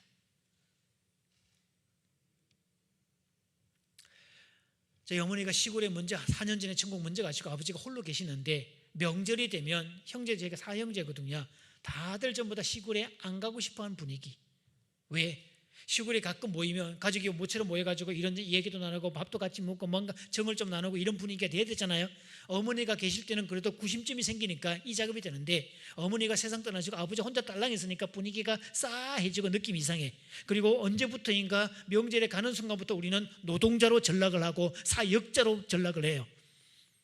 지난 명절에도 갔더니 애들 다 왔네, 다 잘 왔다 그러면서 갑자기 아래채에 있는 장작더미, 7년 8년 10년 쌓아왔던 그 장작더미 막 벌레 먹어 먼지가 풀풀 나는 것들을 이틀 동안에 그거 짐 옮기는 거, 그리고 옮기는 거 아무 상관없고 그냥 불 때문에 그만인 것을 굳이 안 해도 되는 짓을 이틀 동안이나, 그것도 휴일 명절에 우리 먼지 다 뒤집으시고 전부 다 입에 막 시부릉시부릉 해가면서 다들 일. 그리고 하는 말이 두 번 다시 오는가 봐라 이씨. 이런 거 쓸데없는 그런 짓 하는 거. 집도 편안해야 오는 거지, 재미있어야 오지. 가족은요 재미있어야 됩니다. 사람은 두 종류입니다. 재미있는 사람이 있고 재미없는 사람이 있고, 그래서 사람을 재미동포라 그럽니다. 자, 부부 싸움도 의사소통입니다. 자, 따라해 봅니다. 부부 싸움도 소통이다. 안 싸우는 게 중요한 게 아니라 잘 싸워야 된다. 저희 친구 부부가 상담을 왔습니다. 제가 상담 전문가라 그랬더니 소식을 듣고 우리 부부 상담이죠. 제가 첫 시간 인터뷰를 쭉 하는데요, 제가 하는 말이 결혼 연차가 벌써 28년 됐대요. 니네 부부는 지금까지 단 한 번도 싸운 적이 없다. 그랬더니 이 친구 반응들이 야 상담 전문가라더니 완전히 야 사입이네 사입이. 야 안 싸우긴 우리는 눈만 뜨면 싸우고 지금까지 무릎 뜯고 싸우고 맨날 싸우는데 안 싸우다니. 제가 얘기합니다. 부부 싸움도 소통이라서 부부는 싸움을 통해서 더 깊이 알게 돼 있다. 제대로 싸우면. 상상을 해보세요 여러분. 이게 물병이 이렇게 있잖아요. 근데 갑자기 이렇게 물을 제가 이렇게 마셔야 되는데, 제가 이렇게 있다가 제 아내한테 물을 한 잔 갖다 달라고 사인을 줬다고 생각을 해봐요. 그래서 아내는 보고 물이 있는데 왜 물 달라 그러지? 자기 나름대로 고민을 했을 거예요. 그러면 아예 찬물을 가지고나 뜨거운 물을 가지고 왔는데, 아내가 갖다 준 물을 내가 마셨더니 한 번 덜컥 마셨는데 뜨거운 물이네. 그러면 놀래가지고 야 이 사람은 사람이 죽으려고 작정했냐, 왜 뜨거운 물을 갖고 와? 성질을 버럭 내잖아요. 그럼 아내가 왜 처음부터 뜨거운 물 달라, 그럼 뭐 미지근 물 달라 그러지, 정보도 없어도 왜 성질 내고 그래? 처음부터 그냥 미지근 물 갖고 왔으면 되잖아. 뜨거운 물 가져놓고 왜 그래? 그래서 둘이서 한바탕 붙었어요. 한바탕 싸웠다는 거죠. 그러면 그 다음에 혹시 제가 아내한테 물 달라고 할 때 아내가 뜨거운 물 가지고 올까요? 안 가지고 와요. 왜? 그 싸움을 통해서 저 사람은 뜨거운 물 싫어해, 저 상황에 뜨거운 물은 안 맞네, 이렇게 되는 거죠. 물론 이때 말하는 사람 화자와 청자 사이에 문제가 발생이 되면 화자가 문제다, 이게 의사소통의 일법칙입니다. 말하는 사람이 제대로 말을 해줘야 돼요. 그래서 가는 말이 고와야 오는 말이 곱다, 아니면 오는 말이 고와야 가는 말이 곱다, 어느 쪽이죠? 가는 말이 고와야 오는 말이 곱다, 이거예요. 그러면 저는 아내한테 정확한 정보 얘기했죠. 아내한테 정보를 얘기해 줘야 돼요. 여보 500ml짜리 머그컵에 300ml 물 채워서 물 시원한 냉수를, 이거 미지근해서 그래, 시원한 걸로 갖다 줘. 이러면 어때요? 아니 가서 그대로 준비해서 갖다 주면 돼요. 그러면 나도 불만 없고 저 사람도 불만 없고 둘이 완벽한 소통이 되죠. 물론 내가 개떡같이 말해도 찰떡같이 알아들으면 풀 수 있어요. 이거는 의사소통은 말하는 화자보다 듣는 청자의 수준이 높을 때 풀어갈 수 있더라. 이걸 전문 용어로는 메타 커뮤니케이션. 개떡같이 말해도 뭐처럼 그 너머에 있는 의미까지 알게 되는 거, 이걸 말하죠. 그래서 여기에서도 중요한 것은 소통이 정확한 정보잖아요. 그런데 이 부분은 어디에 걸렸느냐? 확증 편향의 오류. 확증 편향의 오류, 컨퍼메이션 바이어스라는 이 단어는 그 사람이 어떻다라고 생각을 딱 하는 그 순간부터 그 다음부터는 그 사람이 하는 모든 말과 행동은 그 생각을 증명하는 것들로만 보이는 현상, 이걸 확증 편향의 오류라고 그럽니다. 자, 신혼부부가 처음에 결혼을 했습니다. 아내가 결혼하고 첫 신부가 되어서, 아내가 되어서 첫 밥상을 준비를 이렇게 했어요. 이렇게 밥상을 준비하고 아내가 생각하는 거는 밥상에 세정을 다 해놓고 기도를 다 하고 이제 그래서 감사히 먹겠습니다 하고 같이 밥 먹을 생각을 하고 그런 분위기를 생각하고 반찬 몇 개를 쭉 갖다 놨는데 이놈의 인간이 반이나 먹어 치웠네. 어쭈 이것 봐라. 와 진짜 이기적이네. 진짜 매너 없네. 완전 싸가지 없네. 어떻게 아내가 앉지도 않았는데 아니 준비 중인데 반찬을 반이나 먹을 수가 있냐. 이 인간 진짜 이기적이네. 그 생각이 딱 들었잖아요.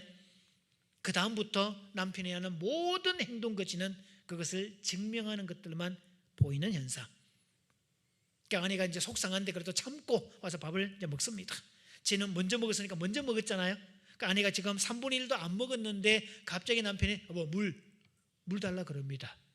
아내가 딱 듣는 순간 어쭈 이놈의 인간 봐라. 나 아직 밥 먹고 있는데 지금 물 달라 그런다. 지 밥 다 먹었다고. 지가 떠먹든지 아니면 기다리든지 해야 될 건데. 그러면서 어쭈 이기적인 거 맞네. 또 하나 더 가중됐죠. 잘 시간 돼가지고 자 그런 생각하고 있는 갑자기 남편이 자자 말도 안 하고 가서 벌써 이러고 있네. 와 이놈 인간 진짜 이기적이네. 그리고 그 다음부터는 남편이 하는 모든 행동 거지는 남편이 이기적이라는 사실을 증명하는 것들로만 보이는 현상, 확정 편향의 오류. 놀라운 것은요, 대부분의 부부가 여기에 걸려서 평생 상대방이 어떻다고 딱지 붙이느라고 평생을 다 보내고 부부끼리 화합이나 친밀감은 제로 상태로 보내는 경우가 대다수라는 사실. 포르테시 발표합니다. 놀랄 준비하셔야 됩니다. 1970년대 버지니아 사티어라는 여성 가족 치료사 97%. 아니 놀랄 얘기를 하는데도 안 놀리는 분들 보고 깜짝 놀라겠어요. 일단 놀래 주셔야 돼요. 100가정 가운데 이 수치가 다 불량 가정, 불행 가정, 행복의 헤어져도 모르는 가정, 운명인의 팔짱 이러면서 사는 가정이란 뜻이에요. 놀랄 준비 97%. 이마고 치료의 하빌 핸드릭스 95%. 레디 펄스트 미국 통계가 그렇다면 한국은 99%. 자, 옆 사람 살짝 보면서요 고소한 표정을 짓고 이렇게 얘기를 해줍니다. 그쪽도 예외가 아닐걸요.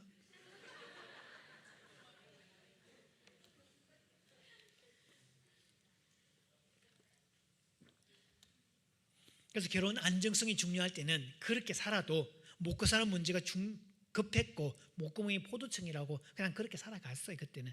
그러나 지금은 그런 시대 아닙니다. 그래서 니네는 확정 편향의 오류에 걸렸다. 그 작업을 했던 자기들도 충격을 받더라고요. 이렇게. 그리고 이 부분은 상담을 진행하다가 제가 상담 중단했어요. 왜? 둘 다 귀가 없어요. 평생 상대방 탓만 하고 원망만 하고 이 결혼의 불행은 다 저 인간 때문이고 저 사람 때문이고 이것만 하고 있고 제가 중간에 이런 얘기 해주다 안 들어요. 저도 대놓고 신구니까 얘기했습니다. 내가 지금까지 3,000쌍의 부부를 만났지만 너희 같은 독종은 처음 봤다. 그래서 제가 딴 데로 가든지 뭐 어떻게 살아라고 제가 정리 포기했던 적이 있었어요. 아주. 사람은 들어야 됩니다. 오늘 새벽에 메시지 들었잖아요, 여러분. 자기가 학습자의 자세면 배울 수 있는데 심판자의 자리에 올라오면 안 듣습니다. 이 세상은 온통 심판자로 넘치고 있습니다. 특히 여의도에 가면 이렇게 동그란 건물 속에 있는 쟤네들은 전부 다 심판자들입니다. 난 저놈의 인간들 중에 누구라도 TV에 나와서 이건 다 제 잘못입니다, 제 불찰입니다 이렇게 말하는 인간 좀 봤으면 좋겠어요. 아주. 이놈의 나라는 국회의사당을 잘못 만들었어요. 그렇죠? 적어도 국회의사당을 한옥처럼 이렇게 그렇게 민족사관학교 그런 데처럼 한옥 스타일로 딱 짓고 어제 제가 한복 입었던 것처럼 국회의원들은 개량 한복을 유니폼으로 정했으면 얼마나 좋을까. 국뽕이 차오르도록 이렇게 그래야 되는데 서양 양식으로 가운데 동그란 걸 올려가지고 이렇게 올라간 그런 사각형의 그런 걸 돔 양식이라고 그러잖아요. 그런 돔 양식으로 국회의사당을 지었더니 멀쩡하던 인간도 거기만 들어가면 전부 다 돔. 이 나라는요 진짜 정치 지도자를 위해서 기도해야 돼요. 진짜 정치에 관한 복이 지지리도 없는 나라. 정치는 항상 개판인데 국민 각자가 똑똑해서 굴러가는 희한한 나라. 부부싸움도 소통입니다. 그래서 부부는 안 싸우는 게 중요한 것도 아니고 잘 싸워야 되고 어떤 집은 제가 지방에 강연을 가면 강사니까 의전 나오는 분들이 있어요. 그러면 갑자기 부부 특강이니까 강사님 저희 부부는 이렇고 막 행복하고 어쩌고 막 얘기를 쭉 하면 한쪽에서는 내가 뭐 물어봤냐? 그럼 마음이 올라오고 또 한쪽에서는 뚜껑 열어봐야 알지. 그러면서 속으로 이렇게 얘기합니다. 신혼기란 뜻이지? 신혼기를 살고 있구만. 신혼기. 한 사람은 신나고 한 사람은 혼나고. 신나는 쪽에서는 문제가 없지, 혼나는 쪽에서는 언제 터질지 모르지. 그래서 어느 날 부부가 상담을 왔는데요, 남편이 하는 말, 선생님 도대체 저 사람 왜 저런지 모르겠어요. 어느 날 갑자기 막 화를 내고, 어느 날 갑자기 이혼하자 그러고, 어느 날 갑자기 아내의 태도가 바뀌었고, 어느 날 갑자기 막 집을 나가기 시작을 하고, 외출도 없고 연락도 안 하고 집에 안 돌아와 버리고 외박도 하고. 선생님 왜 저럴까요? 어느 날 갑자기 아내가 정말 착하고 순종적이고 정말 착한 여자의 대명사였는데 어느 날 중반이 넘어서면서 또 어느 날 갑자기 아내가 저래요. 제가 남편한테 매직하고 종이를 주면서, 자 남편분 거기다가 어느 날 갑자기라고 적어보십시오. 아니, 말을 못 알아들으셨어요? 한글로 어느 날 갑자기 적어보시라고. 영문을 모르겠다는 표정으로 어느 날 갑자기라고 적더라고. 이렇게. 그래서 제가 딱 받아들고 어느 날 갑자기라고 쓰고 드디어 그날이라고 읽습니다. 여자들은 결혼할 때 속에 켜켜이 쌓아두었던 분노 덩어리를 꼭대기까지 다 찬 상태에서 더 이상 찰 공간이 없을 때 밑에는 뿌리까지 한꺼번에 교환을 합니다. 이걸 스탬프의 교환, 컨테이너 박스의 처리, 이런 표현을 써요. 그래서 여자들이 터질 때는 한꺼번에 터지지 않습니다. 그래서 여자가 한을 품으면 온유의 소리가 내린다는 말이 그 말이고, 그 남자가 그걸 메커니즘을 몰라서 그래요. 그 남자 영문을 모른다 그거죠. 드디어 그날인데. 그럼 아내가 왜 그런지를 그래서 들어줘야 되고 뿌리를 찾아가 줘야 되고 충분히 말할 수 있도록 도와줘야 되겠고, 그런 작업을 통해서 풀어가야지. 그래서 부부싸움도 여기서 소통입니다. 그래서 많은 부부들은 행복의 히읗자도 모르는 채 딴짓으로 빠져버리는 걸 부부 사이에 탈출구라고 그래요. 흔히 크리스천들 중에는 교회에 과도하게 열심을 내는 분들 중에 탈출구인 경우도 많습니다.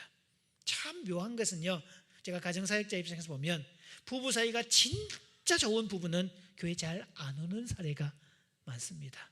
왜? 놀러 가기 바빠. 사이가 좀 안 좋은 사람들은 따로따로 놀기 때문에 따로 교회 와서 노는 경우도 되게 많아요. 그런 면에서 부부가 같이 나란히 와 있는 집들은 감사하셔야 됩니다. 그렇죠? 자, 협상의 제1원칙 예의입니다. 자, 따라해 봅니다. 사랑보다 예의가 우선이랍니다.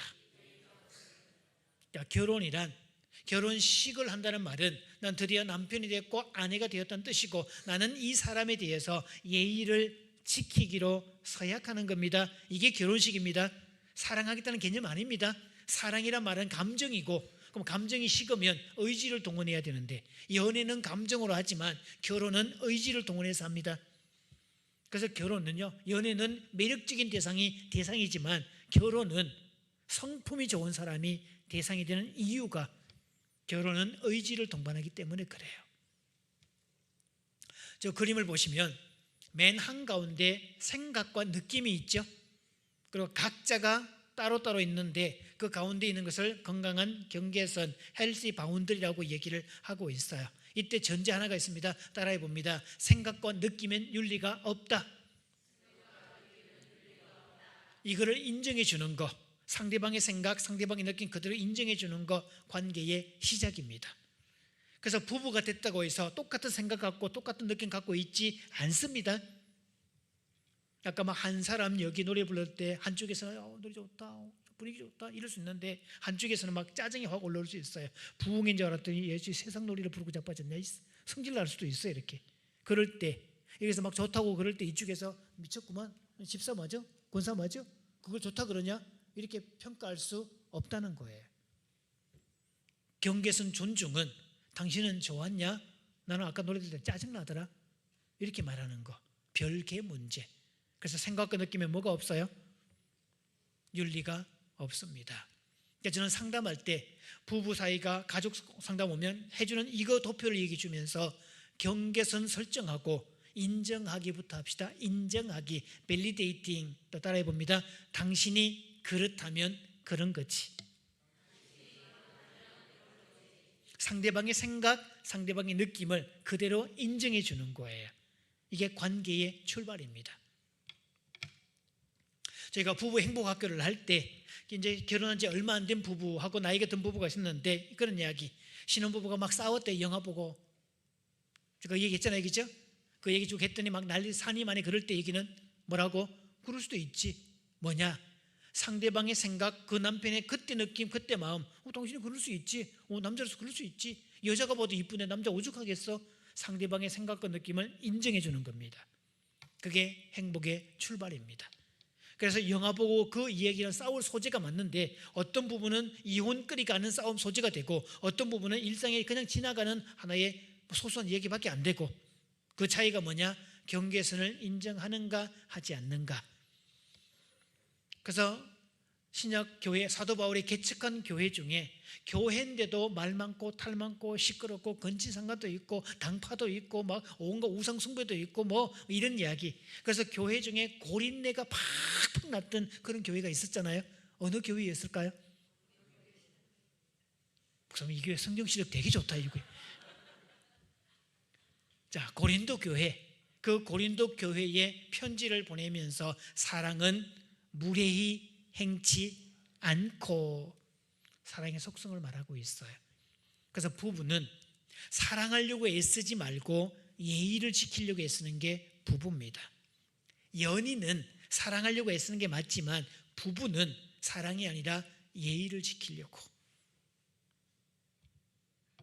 자, 서로가 인사해 줍니다. 사랑 안 해도 좋으니 예의는 지켜주십시오. 그렇게 인사합니다. 협상의 전제는 예의를 지켜야 됩니다. 예의에서 벗어나면 협상이 안 됩니다. 그래서 상대방이 밸리데이팅, 네가 그렇다면 그런 거지, 상대방이 그렇다면 그런 거지 인정해 주는 거. 저는 이거 가족 상담할 때 당신이 그렇다면 그런 거지, 아버지가 그렇다면 그런 거죠, 딸아 네가 그렇다면 그런 거지, 이거 연습시키는데 이거 하는 동안에 오해라는 가족들이 그렇게 많아요.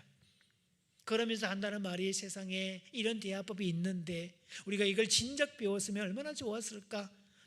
그러면서 한탄하고 있으면 제가 사과합니다. 죄송합니다. 제가 너무 늦게 나타나서 그렇습니다. 그래서 관계를 깨트리는 말, 자, 화면 잘 보십시오. 잔 가트맨 박사라고 미국 시애틀의 애정연구소를 만든 사람입니다. 독지가의 도움을 받아서 어느 돈 많은 사람이, 당신의 부부 상담 전문가니 어떤 기관을 세워서 많은 위기에 있는 가정들을 회복시켜 주십시오. 그래서 그 연구소를 세우고 사람들이 와서 숙박을 할 수 있도록 이렇게 이제 막 잔망경도 만들고 뭐 이런 것도 다 설치해 놓고 부부를 위한 프로그램을 개설을 했는데, 이 사람은요 이렇게 장담합니다. 나한테 오는 어떤 부부도 단 5분만 딱 관찰해 보면 이 부부가 앞으로 행복하게 살 건지 회복될 건지 곧 깨질 건지 알 수 있다. 적중률 90%. 10쌍 중에 5분 만에 딱 보면 이 부분은 어떻네 알 수 있다는 거죠. 저도 상담 오래 하다 보니까 이렇게 딱 앉아 계신 분들의 표정을 딱 보면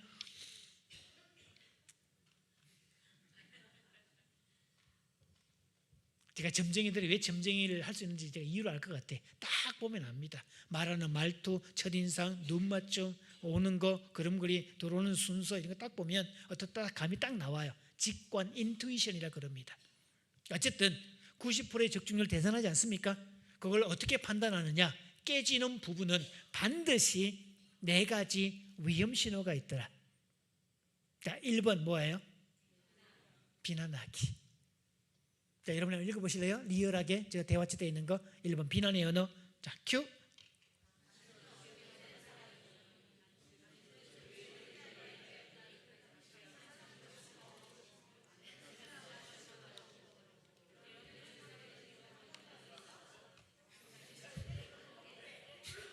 이런 말들 평소에 많이 듣던 말이라고 또 그럴 수 있어요. 이렇게. 다음 2번 방어하기. 자, 큐.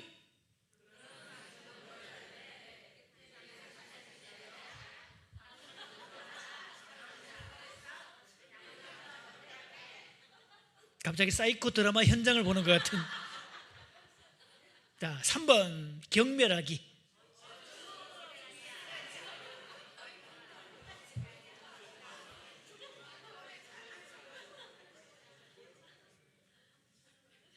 그럼 네 번째, 담쌓기.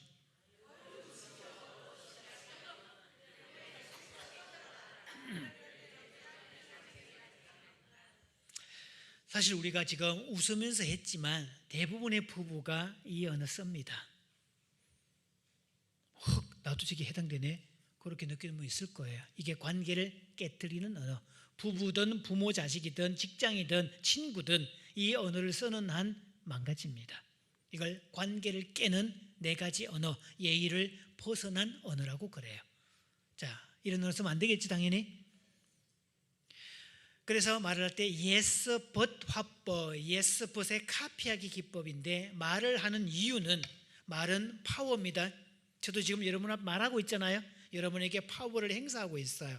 듣는 분들이 고개를 끄덕여주고 맞장구 쳐주고 웃어주고 그러면 전달이 됐잖아요. 이렇게. 그러면 저는 상처받지 않고 힘이 납니다. 듣는 사람이 인상 쏘고 막 지루해 죽겠다는 표정을 짓고 막 졸고 있고 막 헛소리하고 막 그러면 같은 말이 튕겨나와서 상처를 받게 돼 있어요.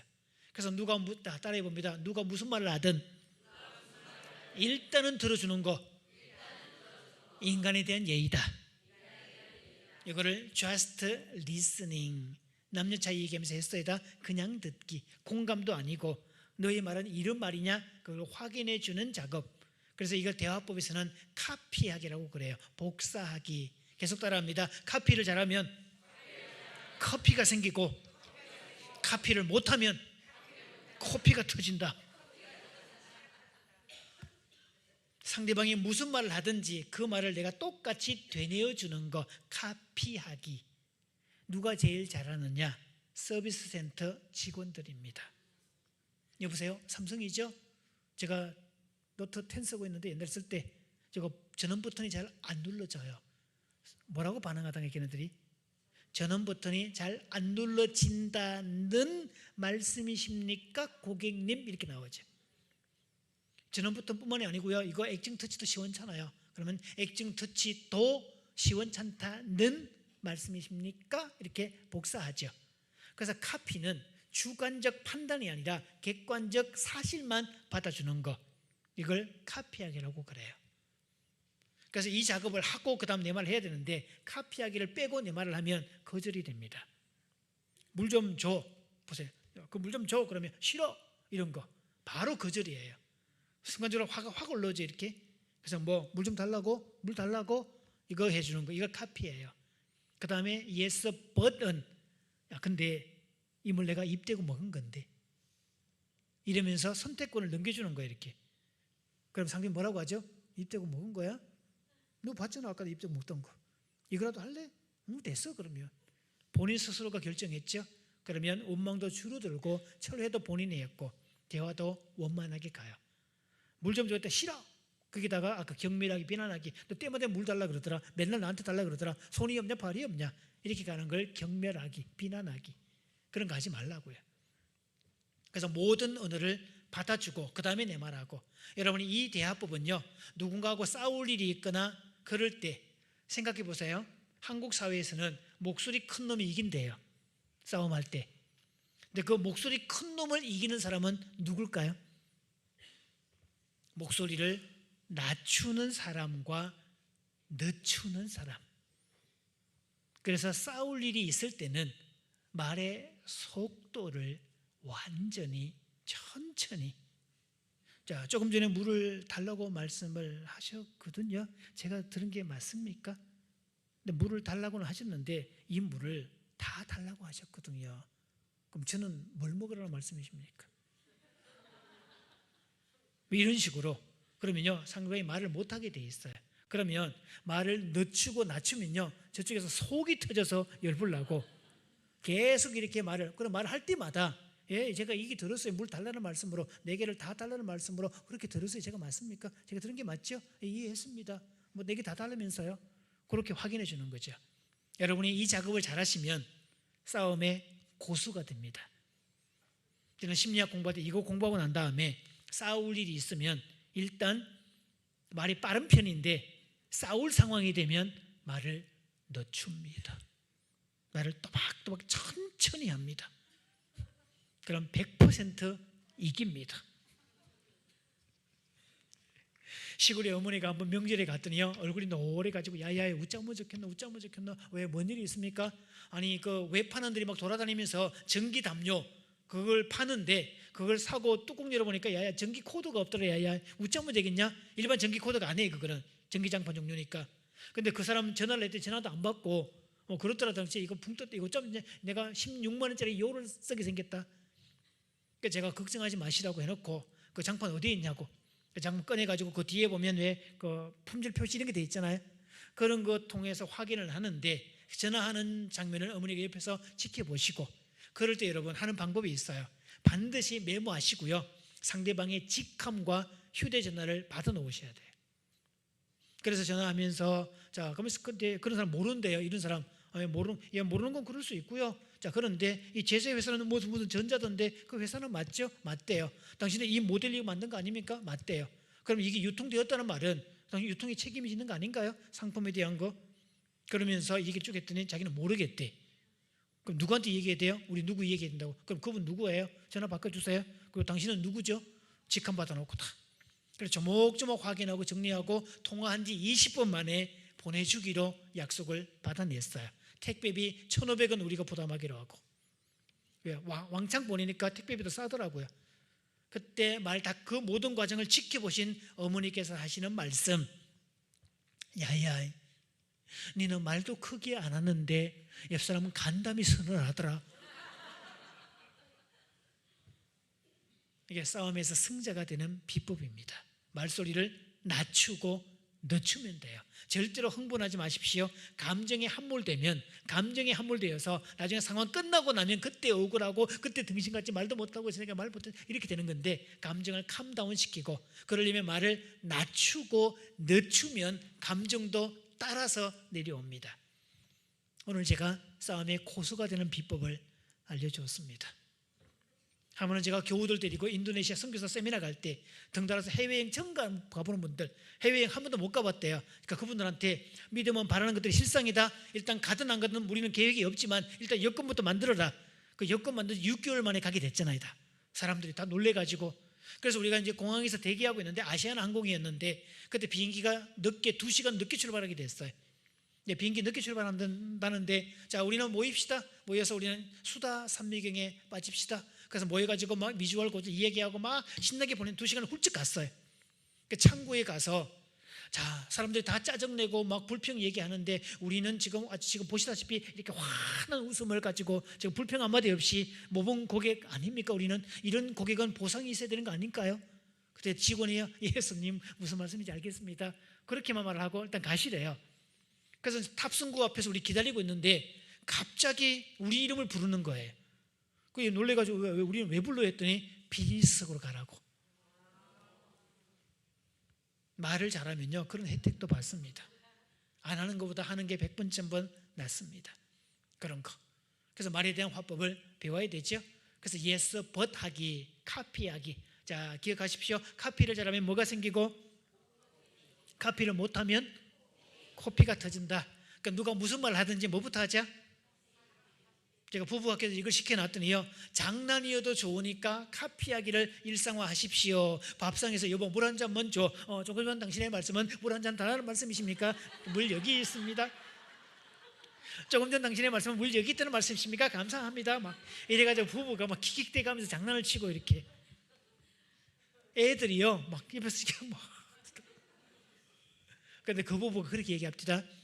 그렇게 처음에는 장난으로 시작을 했는데 한 번은 부부 싸움을 하다가 부부 감정이 막 격해서 올라왔는데 그 말을 내가 카피하는 순간 화가 나지 않고 상대방의 마음이 이해가 되더래요. 그러면서 자기도 모르게 그래서 당연히 그랬겠네 하는 순간 저쪽에서 맞아 그래가지고 눈물 터져가지고 상황 종료를 했다는 이야기. 그래서 카피는 그 말을 그대로 받아주는 작업, 복사하기 아주 중요합니다. 카피하는 기법은요 이렇게 합니다. 조금 전 당신의 말씀은 해보세요. 뭐뭐라는 말씀입니까? 자 지금 제가 엄청 덥네요. 자 뭐라고 카피하면 되죠?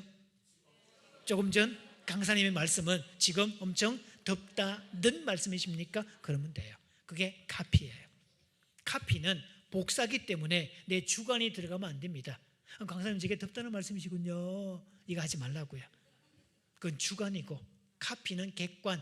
강사님의 말씀은 덥다는 말씀이십니까? 너의 말, 상대방의 말 이 뜻이에요.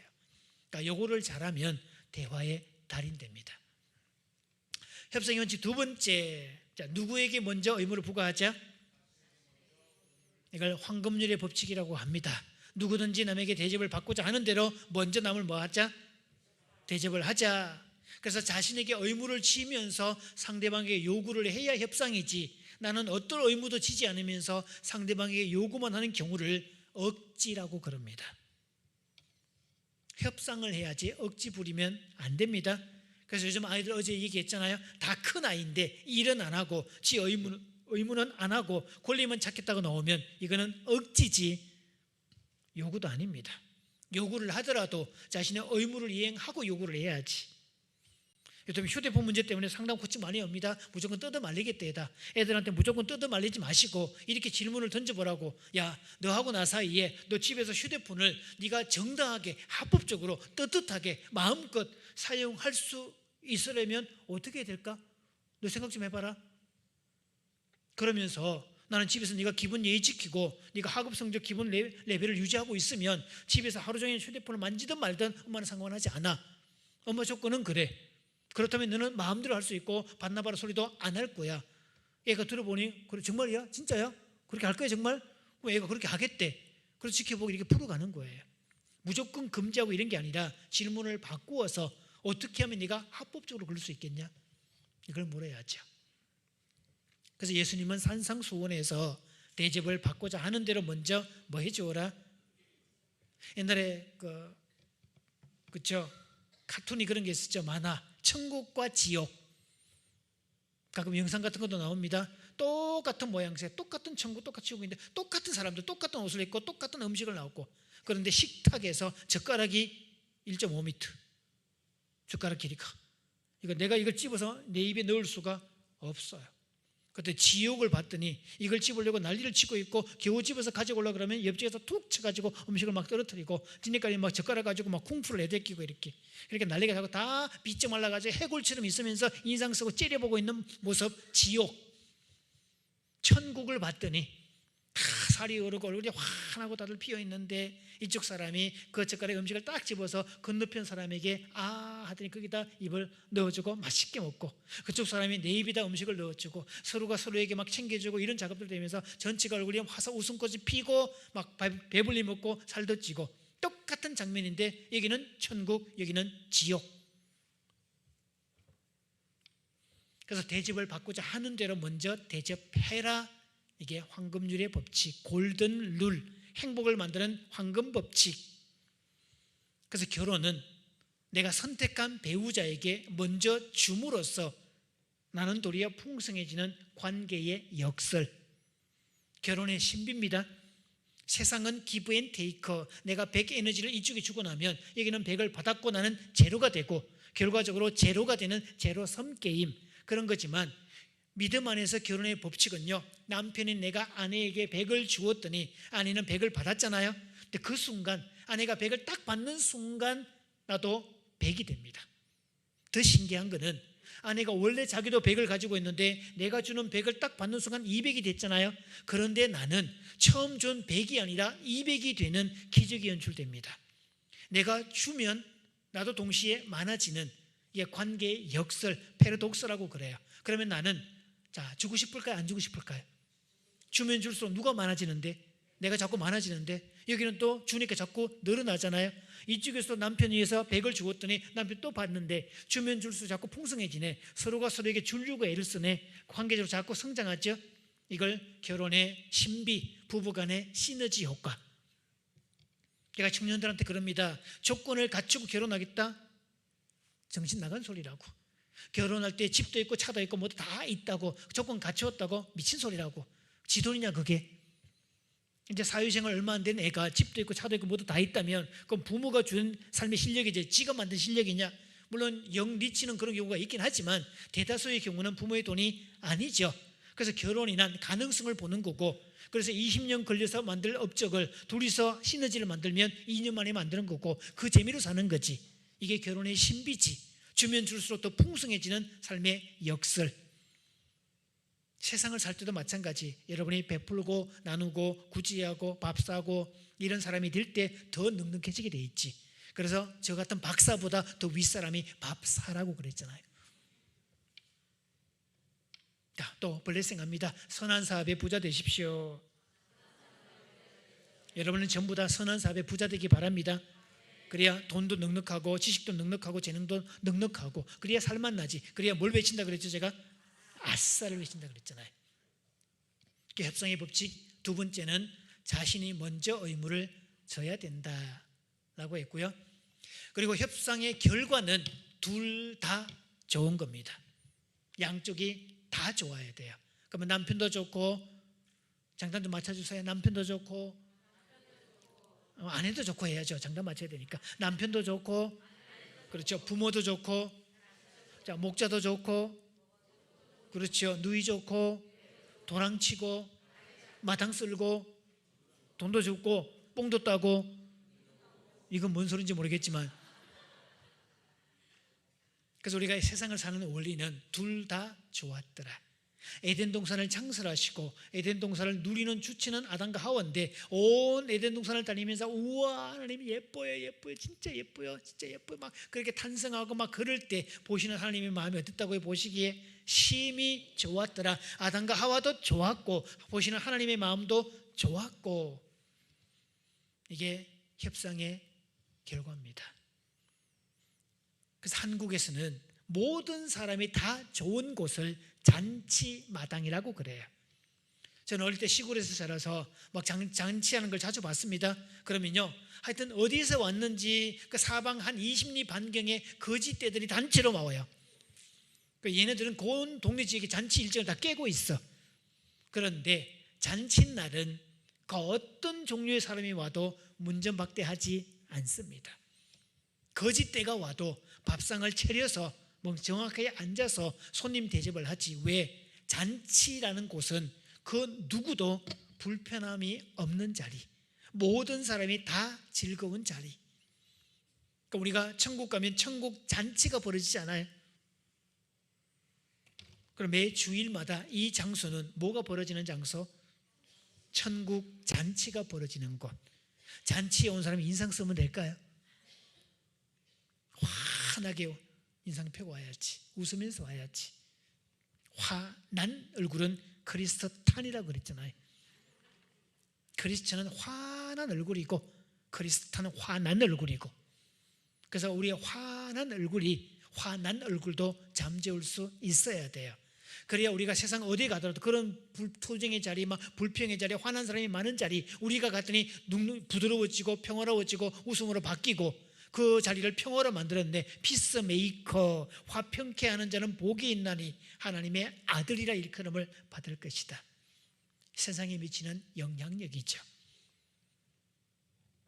인상 확 펴십시오. 지금부터.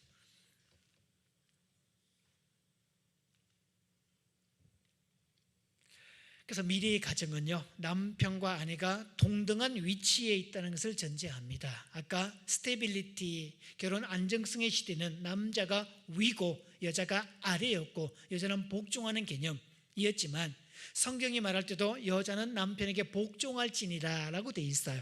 그래서 남자는 머리고 이런 얘기를 했더니 어떤 막 여성들 쪽에서 남자가 머리면 여자는 그럼 머리 아니란 뜻입니까? 그럼 머리를 두 개 만드실래요? 쌍두 살모사,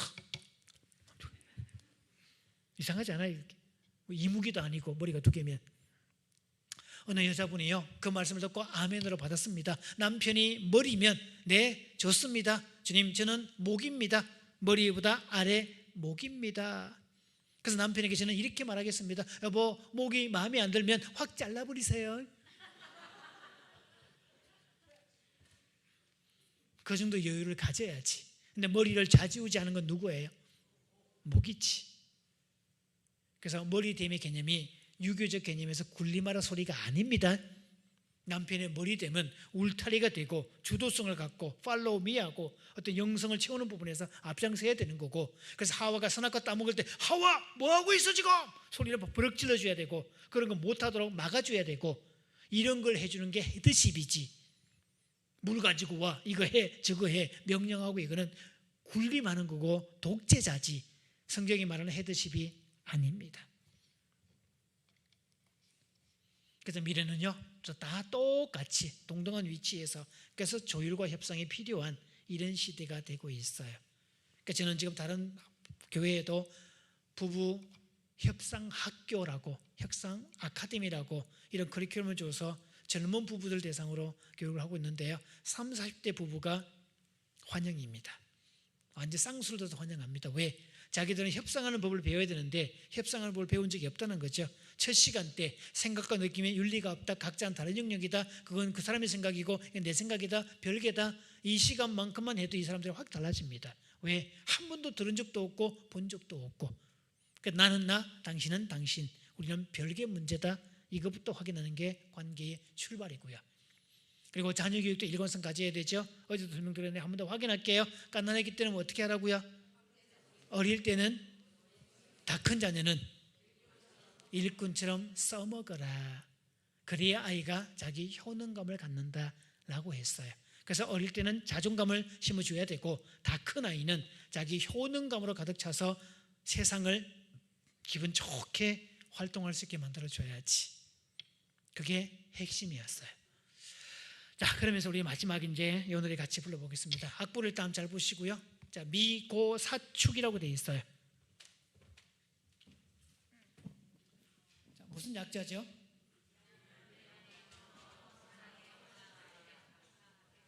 자, 우리가 양쪽 서로 손잡고 얘기해 봅니다. 표현해 보기. 뭐 진심 같은 거 담지 마시고 연습이니까 미안합니다.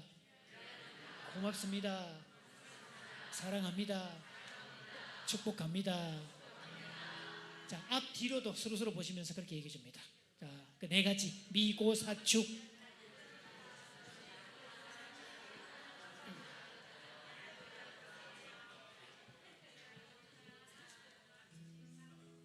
자, 원래 이 곡은 이제 송기룡 목사님이 가사를 썼고요. 가정사역자 송기룡 목사님 썼고 곡은 4분의 4박자 고고리듬인데 위로의 말 한마디 긴장을 풀어주고 이런 스타일인데 저는 이거를 컨트리 리듬으로 부릅니다. 저는 개인적으로 컨트리 리듬을 되게 좋아합니다. 경쾌하니까.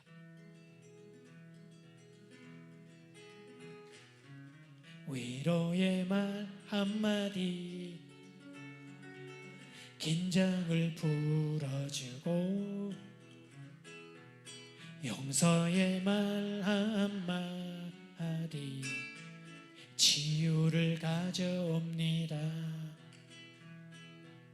겸손한 말 한마디 존귀히 여김받고 교만한 말 한마디 멸망을 가져옵니다. 가장 아름다운 말 미고사축 미안해요 고마워요 정말 사랑해요 그리고 당신을 축복합니다. 쓰디쓴 말 한마디 증오를 뿌리고 잔인한 말 한마디 영혼을 파괴합니다. 격려의 말 한마디 새 소망 심어주고 지혜의 말 한마디 인격의 향기입니다. 가장 아름다운 말 미고사축 미안해요 고마워요 정말 사랑해요 그리고 당신 옆사람 보시면서요 축복합니다. 무례한 말 한마디 다툼을 일으키고 저주의 말 한마디 축복을 거둬갑니다. 사랑의 말 한마디 생명을 불러오고 생명의 말 한마디 사랑을 키워줍니다. 가장 아름다운 말 미고사주 미안해요 고마워요 정말 사랑해요 그리고 당신을 옆 사람 손 꼭 잡아주시면서요 축복합니다. 앞뒤로 서로 보시면서 그리고 당신을 축복합니다. 멀리 보이는 분을 향해서 원격으로 그리고 당신을 축복합니다.